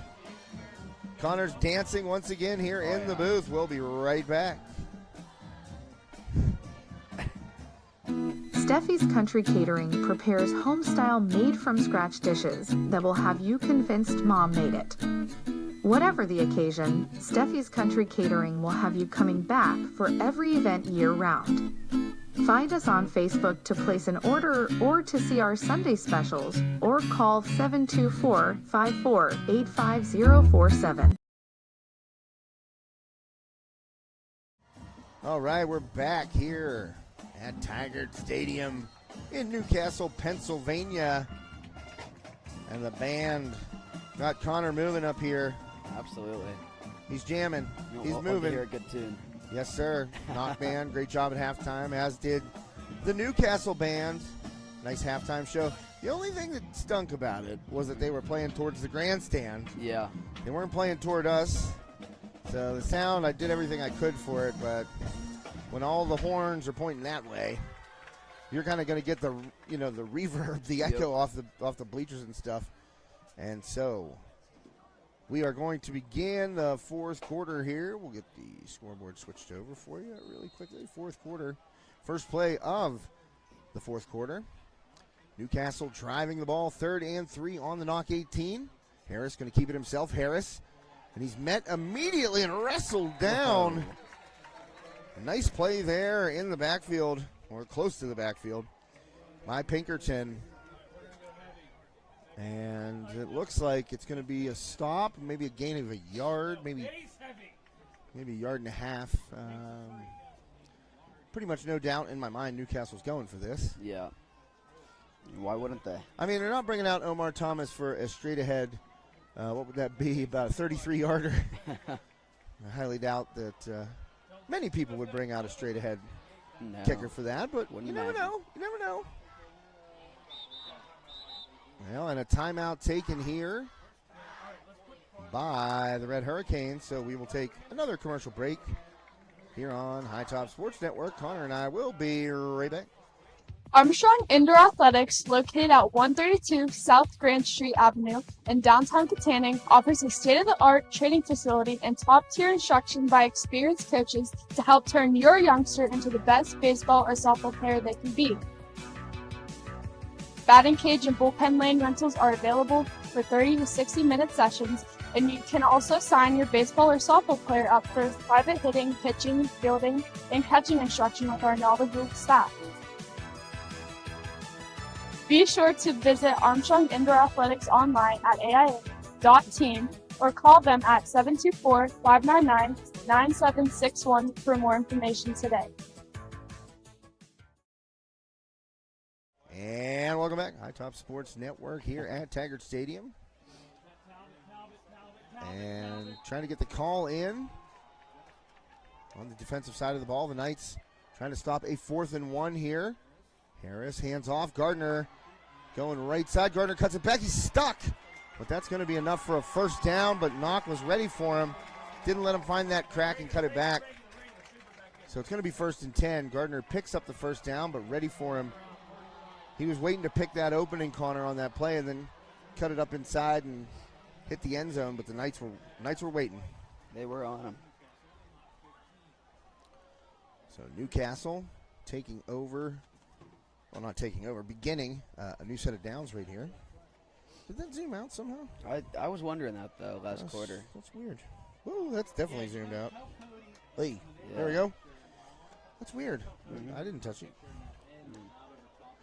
Harris. Yeah. Hand off. Gardner met in the back. Oh, twisted up. That looked bad. That looked bad. Hope he's all right. Yeah, he stretches it out. He's okay, but a great play by Pinkerton in the backfield there. But the way he got wrapped up and twisted, I was thinking his knee. And Gardner's doubled over right there. He's got to be in some pain. He got twisted up. Yeah. He ain't coming off the field. There's a soldier on here. I'm telling you what, he got hit, and then he would put down to the one knee, and then you get rolled over like that with a couple of Knoch Knights coming in there to finish it off. So Harris rolling, throws. That one tipped and nearly. Well, it got over. Great play by Spencer to get in there and tip that ball, and that's going to bring up 3rd down. And 11, Knights trying to cook up a big play here. 3rd and 11. Waiting for the call to come in for the Red Hurricanes here. Comes from the sideline. Well, and they got that tall defensive lineman out there. What's his name? We'll find him. Quaylen Davis. He's lined up. Well, it looks like he's kind of almost as a tight end. I wonder if they'll try and get him loose and into the end zone.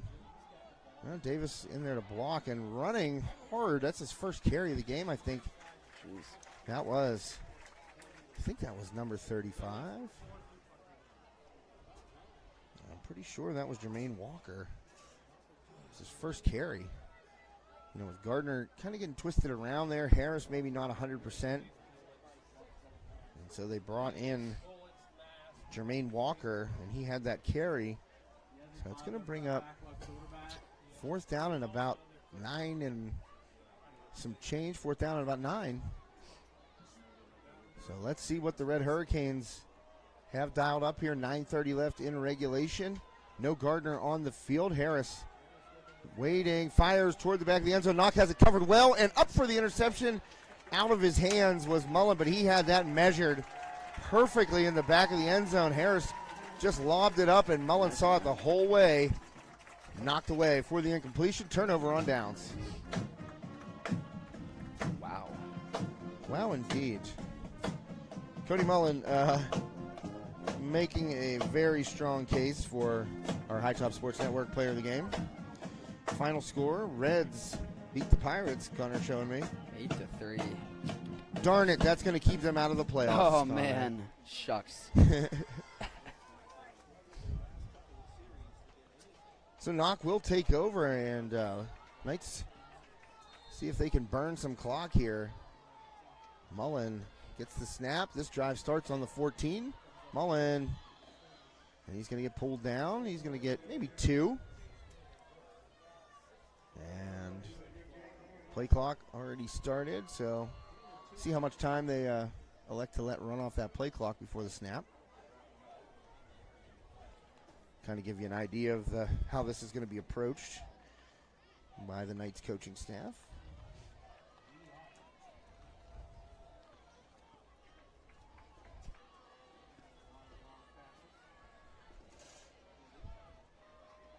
Play clock now under 10, so let's see when Mullen snaps it here. Probably about 3, I would guess. That was 4. And Skirka running hard, cuts it back up inside. He's over the 20 to the 21. So Skirka, good run there, picks up 5. It's going to bring up a 3rd and short, 3rd and about 3. As the Knights, boy, a couple first downs here go a long way in helping you salt that win away, Connor. There you go. Knights would be, you could take 5 minutes off the clock right here. That's big time. And get some points.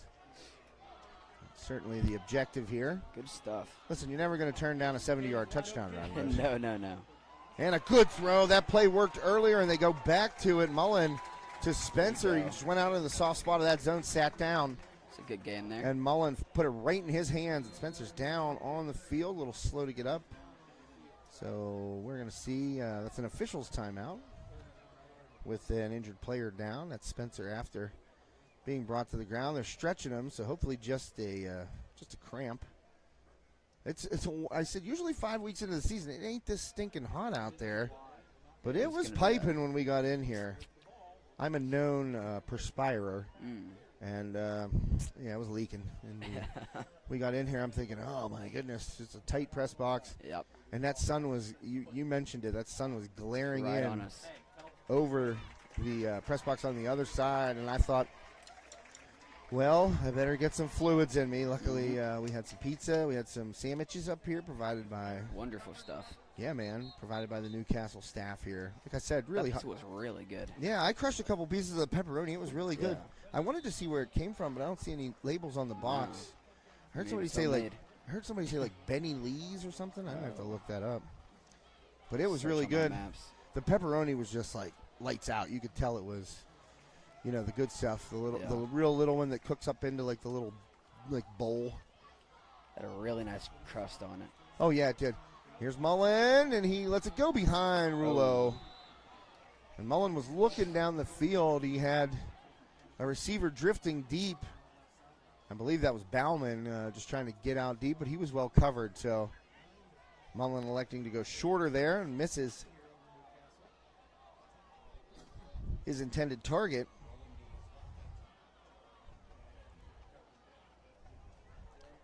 7:39 left here in regulation. 2nd and 10 from the Knoch 31-yard line. Knights get a design run there for Mullen. He's pushing forward. He's moving the pile, and he's up. There you go. To the 40-yard line, a gain of about 9 on that run up the middle by Cody Mullen. The temperature still says it's 70 degrees here, Connor. Really? And I can feel it. I'm telling you, it's definitely warm. Mm-hmm. Definitely not a jeans and leather jacket kind of day, huh? Yeah, and I mean, somebody who wore jeans and a leather jacket, boy, I'd like to meet that guy. Oh, yeah, for sure.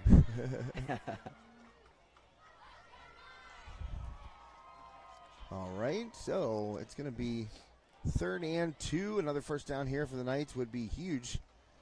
And Mullen, he follows his blockers. He's got the first down and more. Mullen across midfield. Mullen stays in bounds, and he's dragged down from behind by McKnight, but a huge first down. And the big Hogs up front moving the pile. What was that, to the 40 in the enemy territory? Oh, yeah, that was about a 20-yard run there by Mullen. And, oh, boy, I love the big guys. You got to give the love to the big guys up front. That interior of the Knoch offensive line just putting in work tonight. And it has been beautiful to watch. Like I said, you got to shout the big guys out when they're moving the other team around the way Knoch is tonight. So Mullen getting that first down. That's a big play for the Knights just in terms of clock management here. And handoff. Nope, Mullen pulls it back. He's going to run. He's going to get positive yardage. And again, I thought that one was actually going to go to Skirka, but Mullen pulls it back and gets forward for about 4. 3, 4. 4. You, me, you. Looks like 4. And the Knights let the play clock run down to 4, excuse me. Pretty much every play, that last set of downs. Let's see where they go. Well, that one snapped a little bit earlier. That out quickly on Spencer. And, I mean, delivered in the right place, just maybe a hair too quick there by Mullen out to. Oh, that wasn't Spencer, was it? No, it was Oprosky. I think it might have been a 1, not a 4. They should just make the whole jersey the number. There you go. Like, you can't see that it says Knights on there. No. Let's just make it the whole thing should be a number. I'll make it 3rd and 7. That incompletion stops the clock. 5:40 left. Knights. Oh, there's a flag, and that's most likely going against the Knights. Going to be a holding call, I would guess. Quaylen Davis in there. The 6'5" defensive end. Like I said, not the biggest dude. 190 pounds listed on the roster, but man, Jeez. Quick, long arms, big wingspan. So that penalty looks like it's going against Knoch.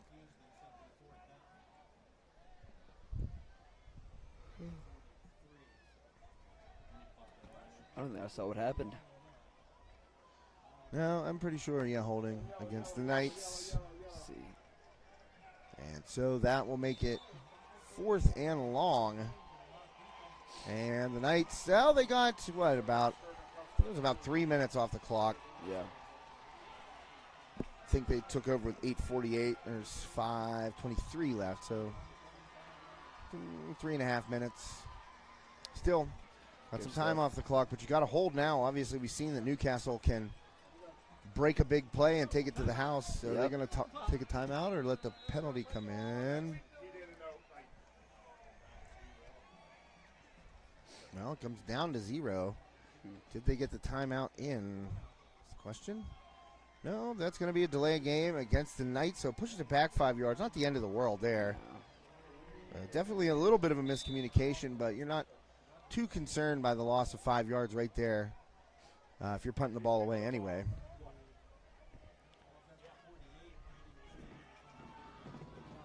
So the snap going to come into Mullen. He's going to punt. And Mullen delivers. Nice kick toward the sideline. And a great bounce. And they refielded it. I don't know why. Lemon didn't let it drop into the end zone. Or at least try. It's not like... That ball's loose on the sideline, and Knoch is celebrating like they have it. Oh. What is the call? Do the Knights have it? They do indeed. Knoch forcing a turnover That. on special teams. And I can't believe Lemon picked that ball up. Well, that whole play starts with Cody Mullen delivering a perfect punt.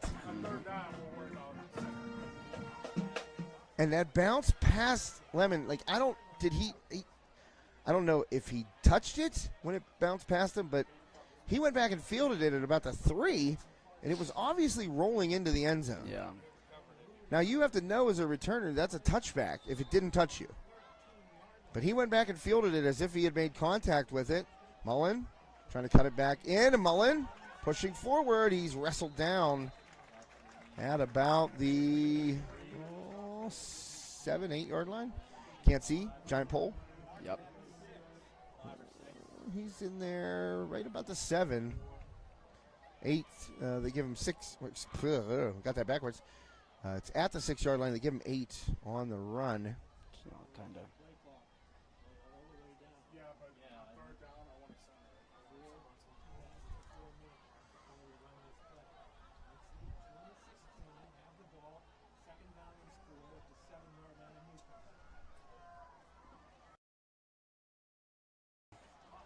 And pushing forward, Knights. Well, a flag comes in and it goes flying well after the play, so obviously some words exchanged, probably of the R-rated type down there on the pile, and we'll see if it goes against Newcastle right there. It was, I can't tell. Both Newcastle's not really making any kind of gesture, and Knoch saying it wasn't us, and we'll see. So 3:48 left here, fourth quarter. Trying to deliver the nail are the Knights right now. Well, the personal foul, and that was unsportsmanlike after the play, goes against Newcastle, but they were already down to the 3 yard line, 2 yard line, so it only goes half the distance. First down, Knoch. Ball right at the 2. And the play clock's rolling. The game clock is also rolling. We're at 3:40 in regulation.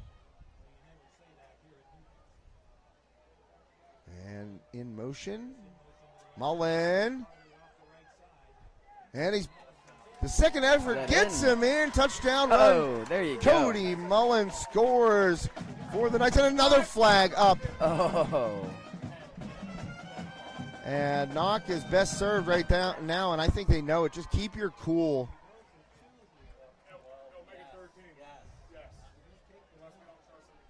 And well, we're waiting to see how it gets sorted out. Definitely think that call is against Newcastle because it's, Knoch has done a good job.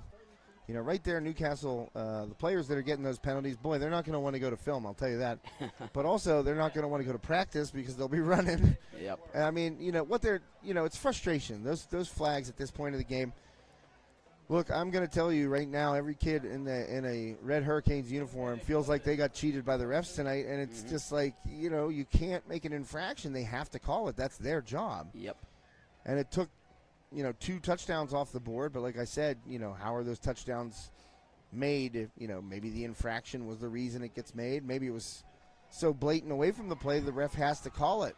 You can't give the referees an opportunity to dictate what happens to you in the game. And once the frustration boils over, you've seen it on the last couple of plays. Things are said. There's nothing physical. Well, it's physical, of course, but there's no punches being thrown. Nobody's getting into a fight down there, but things are being said that you just can't say on the field of play in a high school game. And a ref hears that, the flag's going up. Yep. And that's happened a couple times here of late for the Red Hurricanes, so it looks like not going to go for 2 here. Mullen moving a little bit before the snap. Mullen. Dole tosses it up and over Oprosky for an incompletion on that 2-point attempt. So that's going to make it a 12-point game here. Ready. We got a score of 32-20, 3:28 left. I mean, I'm still, I'm not 100% sold that that's an insurmountable lead here. No. That's 2 scores. It's 2 plays, and I mean, we've seen this home team lock in and put a couple on the board. We'll see what happens. And that's the thing right there. The last drive, you really saw the front line of Newcastle start pushing Knoch's defensive line around. Yeah. Now, granted, they had some self-inflicted wounds and weren't able to cash in on that drive, but, you can see that, they get physical. They can move people around. They can definitely get up there. Now, one thing I don't think you really have to worry about if you're the Knights is Harris throwing the ball down the field to beat you. Yeah. I mean, he's been limited, I'm going to say probably 6 or 7 attempts, maybe somewhere in that area, 8 maybe. He hasn't thrown the ball much. So it's going to be a running play, and, what you got to do is contain. You got to contain those corners. They did a good job of that on their last defensive stand. Yep. And they're going to have to do it again here. But like I said, it's 2 plays, and the Red Hurricanes have game breakers all over the field. I mean, McKnight could take it to the house. Gardner, there's a flag coming in. Oh. And I don't know if that was a delay of game. No, it's 14 on the game clock. Yeah, well, I don't know. That could be somebody on the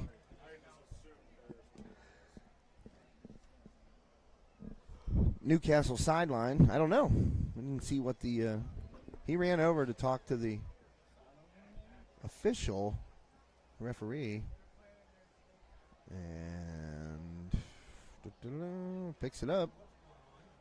Well, we haven't gotten an explanation yet, so nobody really knows.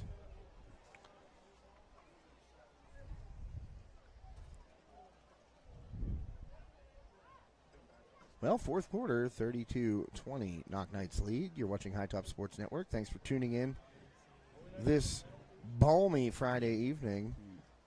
Connor Schwartz to my right, Josh Reckengast here with you this evening for this game. And you can, well, let's see what the other games are doing. Right, I mean, this is taking a while. We're going to get we'll check it out, Connor. Let's find out what else is going on here. Alrighty. Give the folks some out of town scores. Mm-hmm.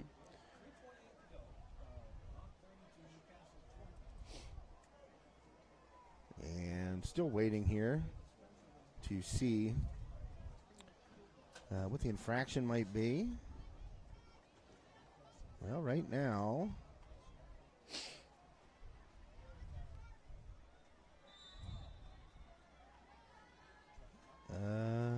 that's soccer from yesterday. I don't know why that came up.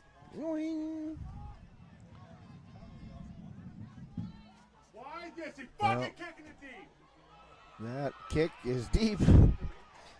And Riverhawks. Well, there you go, right there. Go.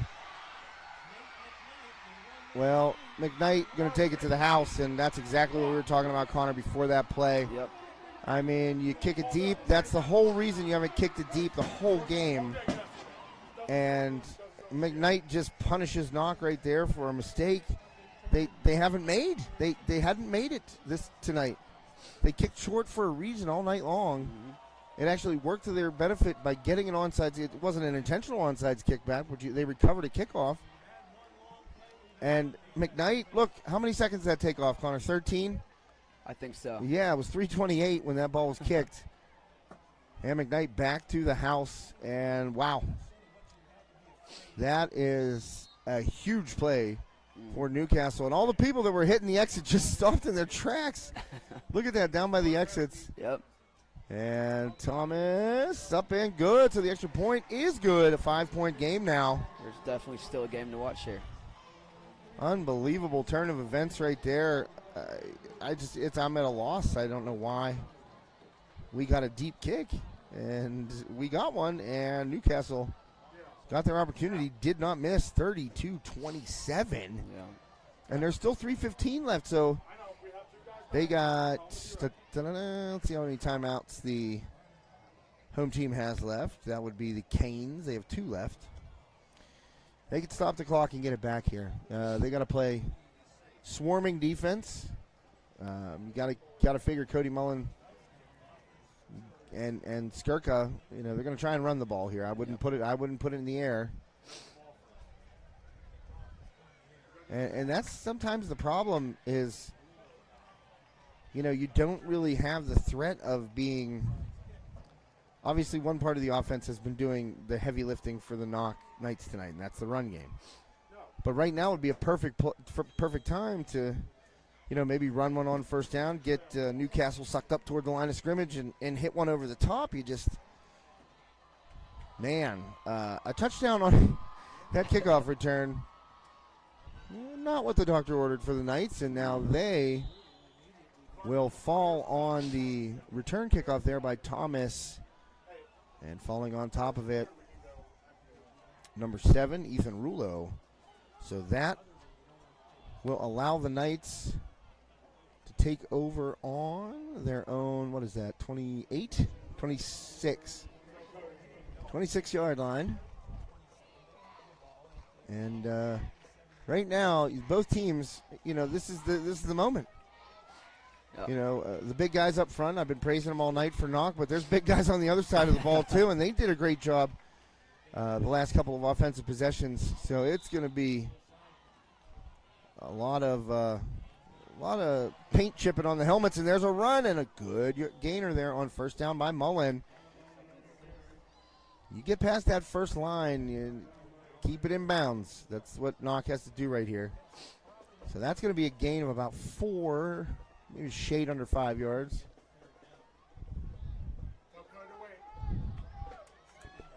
Well, they're going to give him 4 there. 2nd and 6 is the call. Mullen and the coaches here next to us are telling him to wait on the play clock. Can't see it. There's a tuba in the way. Hey, there we go. 9 seconds. It looked like 8 maybe. And Mullen trying to get the corner, and he doesn't. Not able to escape the just absolutely flying linebacker. Mason Cook, I'll tell you what, he has had a tremendous game at the linebacker position for Newcastle. Timeout taken here. Let's see. I didn't see who took it. And they still have the timeout same on the scoreboard. So I'm guessing it was Newcastle. Yep, they burned their second right now. 2:24 left. And this is a big third down play for the Knights, 3rd and 6. Got to have it if you're Knoch, and that really would put Newcastle's back to the wall, and the official is trying to change the time down there on the field. It looks like seems to be frustrated with the he said, no, I said 3-1-4-4. And it's like, sir, there's 2:28 left. No, the numbers are backwards. He turn around and hold them up.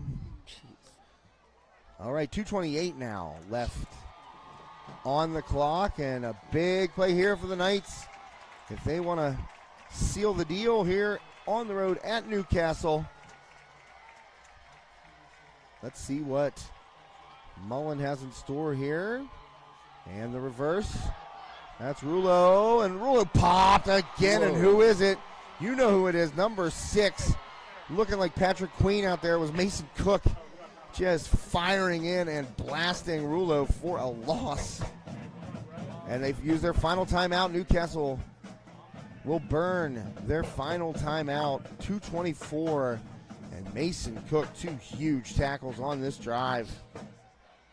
Man, I love to see that too. You know, I said about giving credit to the big boys up front, but you got a linebacker who is an absolute human torpedo like Cook has been tonight. I mean, he just came through, and I mean, he looked like a dog coming in for, you know, the gristle off a pork chop right there. He was hungry for it. He got him, and he came in and drilled Rouleau and dropped him. Andy's over here standing here. Is Carter Bears good? So we got the Knights are coming back out, and not the worst place to be if you're a Knoch fan, because number 5 back there, who will punt this ball, maybe. We've seen him take a fake for a first down. He's really delivered. He's really delivered a great performance in the punt game, and a timeout taken by Knoch. So we're going to dip away really quickly, get a word from our sponsors. We'll be right back on High Top. Steffi's Country Catering prepares home-style made-from-scratch dishes that will have you convinced Mom made it. Whatever the occasion, Steffi's Country Catering will have you coming back for every event year-round. Find us on Facebook to place an order or to see our Sunday specials, or call 724-54-85047. Life doesn't slow down when the everyday aches and pains have you sidelined. So get back on the field sooner with the care of Olson Chiropractic. Dr. Ryan Olson and his staff treat a variety of conditions for patients of all ages. Don't jeopardize your quality of life and the moments along the way. Let Olson Chiropractic help you find the healthier, younger you. Call Olson Chiropractic at 724-548-1040 to schedule a consultation, or see a full list of services online at olson-chiro.com. Thank you to Steffi's Country Catering and Olson Chiropractic. 2 fantastic sponsors here on High Top. Crunch time here at Taggart Stadium. 2:25 left. Knoch will get the boot away. Angled toward the sideline, and that's going to go out. Oh, wow, that was a fortuitous spot for the Knights, I think. That goes out right at the 41 of Newcastle, and I like what Mullen was trying to do there, angle it toward that sideline, not give McKnight a chance to return one, which we just saw him take one to the house a minute ago, minute game-wise. Yeah. But Mullen hit kind of a line drive and got a good spot there. 41-yard line is where Newcastle will start this possession. 2:20 left. The Red Hurricanes trailing by 5. See what the home team has up their sleeve here. I think they got a heavy dose of Harris and Gardner up their sleeve. Oh, yeah. And Harris rolling. Looks like it's a design run, cutting it back across the field. First tackle missed. That was a block nearly in the back, but Newcastle gets away with it. Boy, oh boy. Oh, man. I'm telling you what, if I'm number 54 for the Red Hurricanes, Jaden Schaefer, I'm thanking Buddha, Jesus, whoever up there, that he didn't get nailed with a flag, because he definitely made a lot more contact on Zach Zabalski than usually is allowed. And Harris gets to the sideline, gets about 8 yards there on that run. 2:11 left. He got out of bounds too, which stops the clock. Harris back Harris going to lob one up down the middle of the field. He's got McKnight. McKnight makes the catch, and he's gone. Whoa. Harris finds McKnight streaking through the What a middle throw. of the Knoch defense, and all the way back, the Red Hurricanes have come.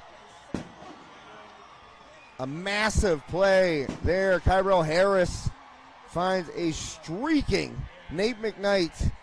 Skinny post right down the seam, and he split the safeties and was gone. And give Harris credit, delivered a nice ball right there, right into McKnight's hands as he was in full stride, and just taking off, running away from that Knoch Knights defense. A huge, huge play. Talking about home team theatrics, that's insane. Oh, dude, they dim the lights and start firing off fireworks. No flags on that play. As McKnight hauls in a touchdown, and Nate McKnight, 2 monster plays here. Yep. The kickoff return for the touchdown, and now the touchdown reception. The long bomb there. Believe it was 54 yards from Harris to McKnight. And now, Red Hurricanes going for 2. Harris rolls out. Harris sees a seam. Harris going to step right in. He's in. And they are now up.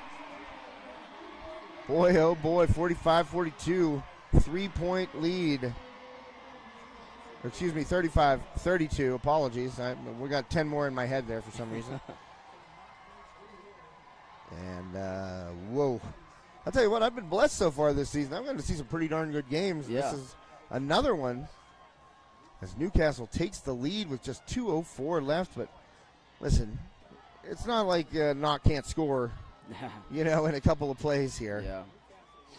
They got some offensive talent on their side of the ball as well. 32 points scored tonight without their starting quarterback, Colt Sprang. But Cody Mullen has been excellent back there. And you got some playmakers on that Knoch side. Yep. We've seen Rulo make some plays. Spencer, of course, the big target. White Frazier, Brody Bauman, Keaton, Oprosky. Like, you got guys there that can change this game with a big gainer or break a play to the end zone. So a little too early to rule them out. And Thomas, straight ahead kick. And that bounces on when it gets past Ethan Rulo, and he picks it up. He's going to try and get forward, and he does not get far. Tackled at the 9 by Elijah Marshall.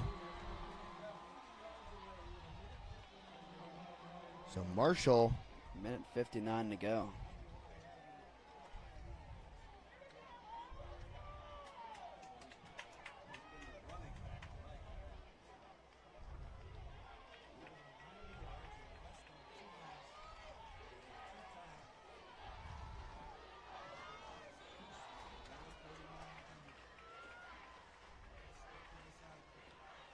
.159 left. Mullen.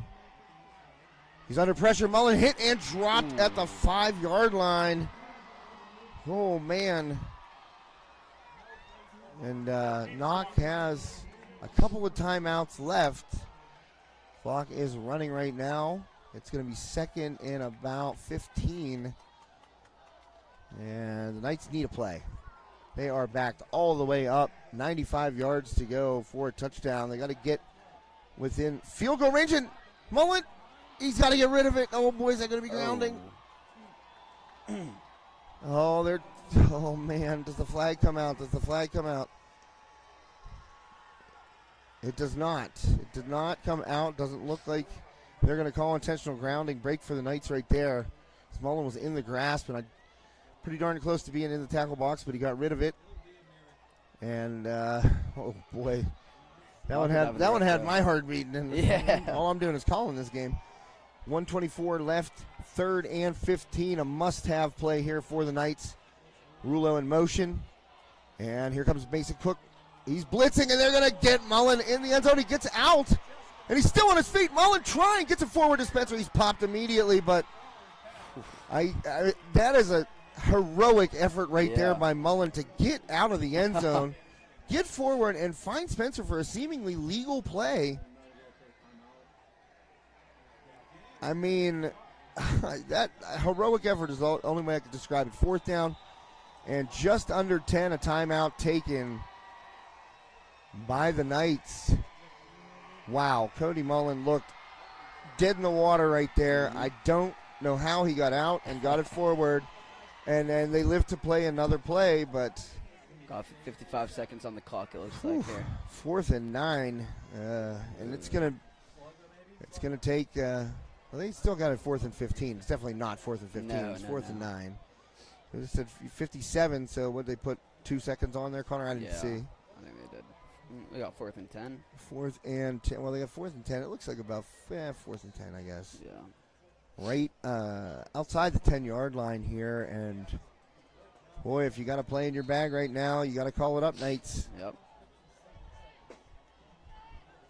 And just they went up those 2 touchdowns right there, and you thought just got to keep Newcastle from making a big play. And what do? Nate McKnight, the kickoff return for the touchdown, then the long touchdown catch. He has been the hero in this 4th quarter. Here's Mullen, back to pass. Mullen surveys, and his flags come flying. Oh. And he is hit and dropped the ball. I didn't see the ball. Don't think it matters. And Newcastle will celebrate on the sideline as that flag is against Knoch. It'll be a turnover on downs. And the Knights will turn it over. They will decline this penalty. Will Newcastle holding against the Knights. And that's going to do it here at Taggart Stadium. Unbelievable comeback by the Red Hurricanes here in the 4th quarter. The Knights they had playmakers. They have playmakers. I love a good comeback here, and it was a tremendous comeback. And I mean, Nate McKnight, no doubt about it, our High Top Sports Network player of the game. He took over there when his team needed it the most. The senior stepped up. And McKnight without kickoff return for a touchdown, and then on the next possession after the stop by Newcastle, Harris to McKnight, 54-yard touchdown with the go-ahead score there. Harris, hands off, Gardner back into the end zone. He'll score, and a cherry on top of the sundae for the Red Hurricanes as they punch it in from 3 yards out. And do we have fireworks? Maybe they're out. Maybe they're out. Oh, nope. We heard We heard it. Hey. Well, the Red Hurricanes, they were backed into the ropes. They were backed into a corner right there by the Knights, punching with all that they had. And Chance really, you kicked that ball the way you'd been kicking it the whole game, not to McKnight. Yep. I don't know. It's all hindsight, hypothetical stuff, but that's going to be a tough one to take in Saxonburg. As Thomas gets in and will boot it toe first and up and good. So that will tack on 7 more for the Red Hurricanes and make it 42-32 here with 49.2 seconds left. Let's see what they can cook up in the last 49 seconds there. Pardon me. I'll tell you what, all those fans that were hitting the exit and then stopped when McKnight took that touchdown return back. Well, most of them stayed. That there was just a swamp of humanity on each end of those bleachers over there. Mm-hmm. And those who did stick around got to see quite a comeback by the home team. And the Red Hurricanes jubilant as they come onto the field for what should be the final kickoff. Hey, you never know. Yeah. Stranger things have happened. That they have. And so the Red Hurricanes cracking off a whole bunch of points here in about almost 4 minutes. And that boot, the line drive up the middle, fielded by Rouleau, and he slips a tackle, and he's going to get stopped at about the 33-yard line. So 44 seconds left here in regulation. The Knights will come onto the field, and I'll tell you what, give credit to that Red Hurricanes pass rush on that last possession. They were in there in Mullen's face real quick. It takes time to develop plays down the field, and he didn't have time back there. So we'll see, how they try and approach this. I'm not really sure what you do here in this situation. It's your players want to go for it. You know, they want to fight until the end. You don't want to get anybody hurt right here, of course. But you gotta.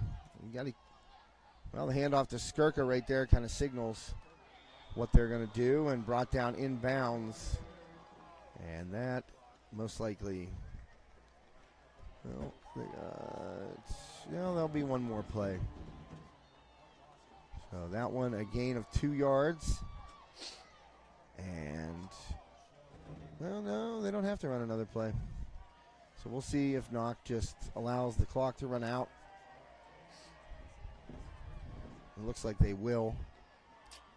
Concede defeat here, and just There you have it. miraculous, tremendous, whatever you want to call it, comeback for the Red Hurricanes. They remain undefeated. Nate McKnight, a showcase quarter, and single-handedly pretty much brought this team back. Here come the fireworks, Connor. There's a whole bunch. Oh, yeah, they are. They should turn the camera up. It's already done. You never know when the barrage of fireworks is going to pop in. Anyway. Yeah. No worries. Great game between both of these two teams. Got a little chippy, got a little testy there. But good job by the referees and the coaches on both sides for controlling that, not letting it get out of hand. And these two teams in the customary handshake line will congratulate one another. I'll tell you what. I really thought Knoch had their number tonight. Honestly, I thought coming in, maybe Newcastle might overlook them a little bit with Sprankle being out due to that concussion suffered last week against Montour. But Cody Mullen, really, really impressive, and he would have been our High Top Sports Network player of the game had they been able to hold on to that lead. And instead, it goes, oh, wow, Whoa. cartwheel done Look at there. him go. Hey, I like that. That was number 18. He's going to get a shout-out because I don't think he played very much.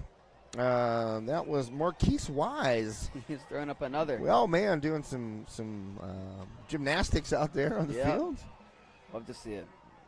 So both teams will take a knee at their customary spots. And, well, oh, man, he just did a backflip standing still. Marquise Wise. Boy, I hope you can get on the field, bro, because I'd like to see that. Yeah.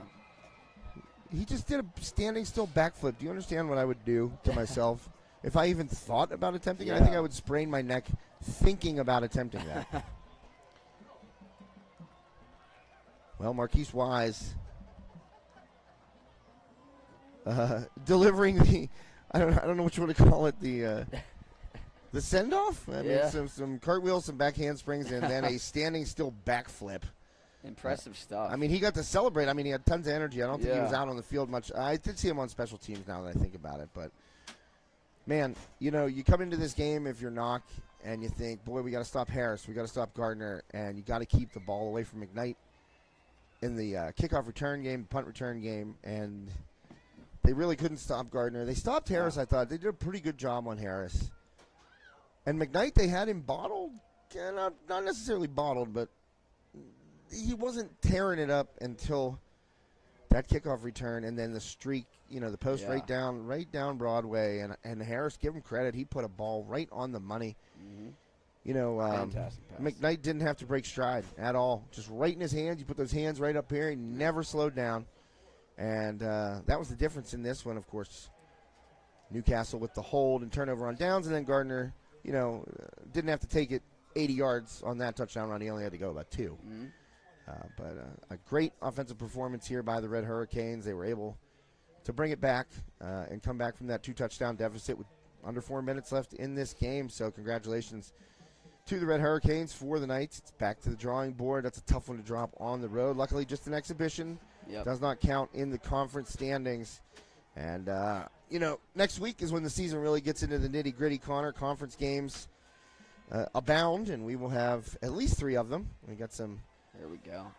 Man, you can smell those fireworks now. It's blowing in the press box here. So once you can smell the fireworks, I think that's our cue as Newcastle leaves the field victorious. You can see them over there. There go the Red Hurricanes. Mm-hmm. And, boy, they dodged one tonight. Great effort by the home team and a fantastic effort by a shorthanded Knoch squad. They lost Ben Martin there, too, at the end of the game. I mean, you can't understate what kind of loss that is on both sides of the line of scrimmage for the night. So Knoch takes a tough loss here tonight. Red Hurricanes remain undefeated. That's going to do it for us here at Taggart Stadium. Josh Reckengoth and Connor Swartz recapping the final score for you one more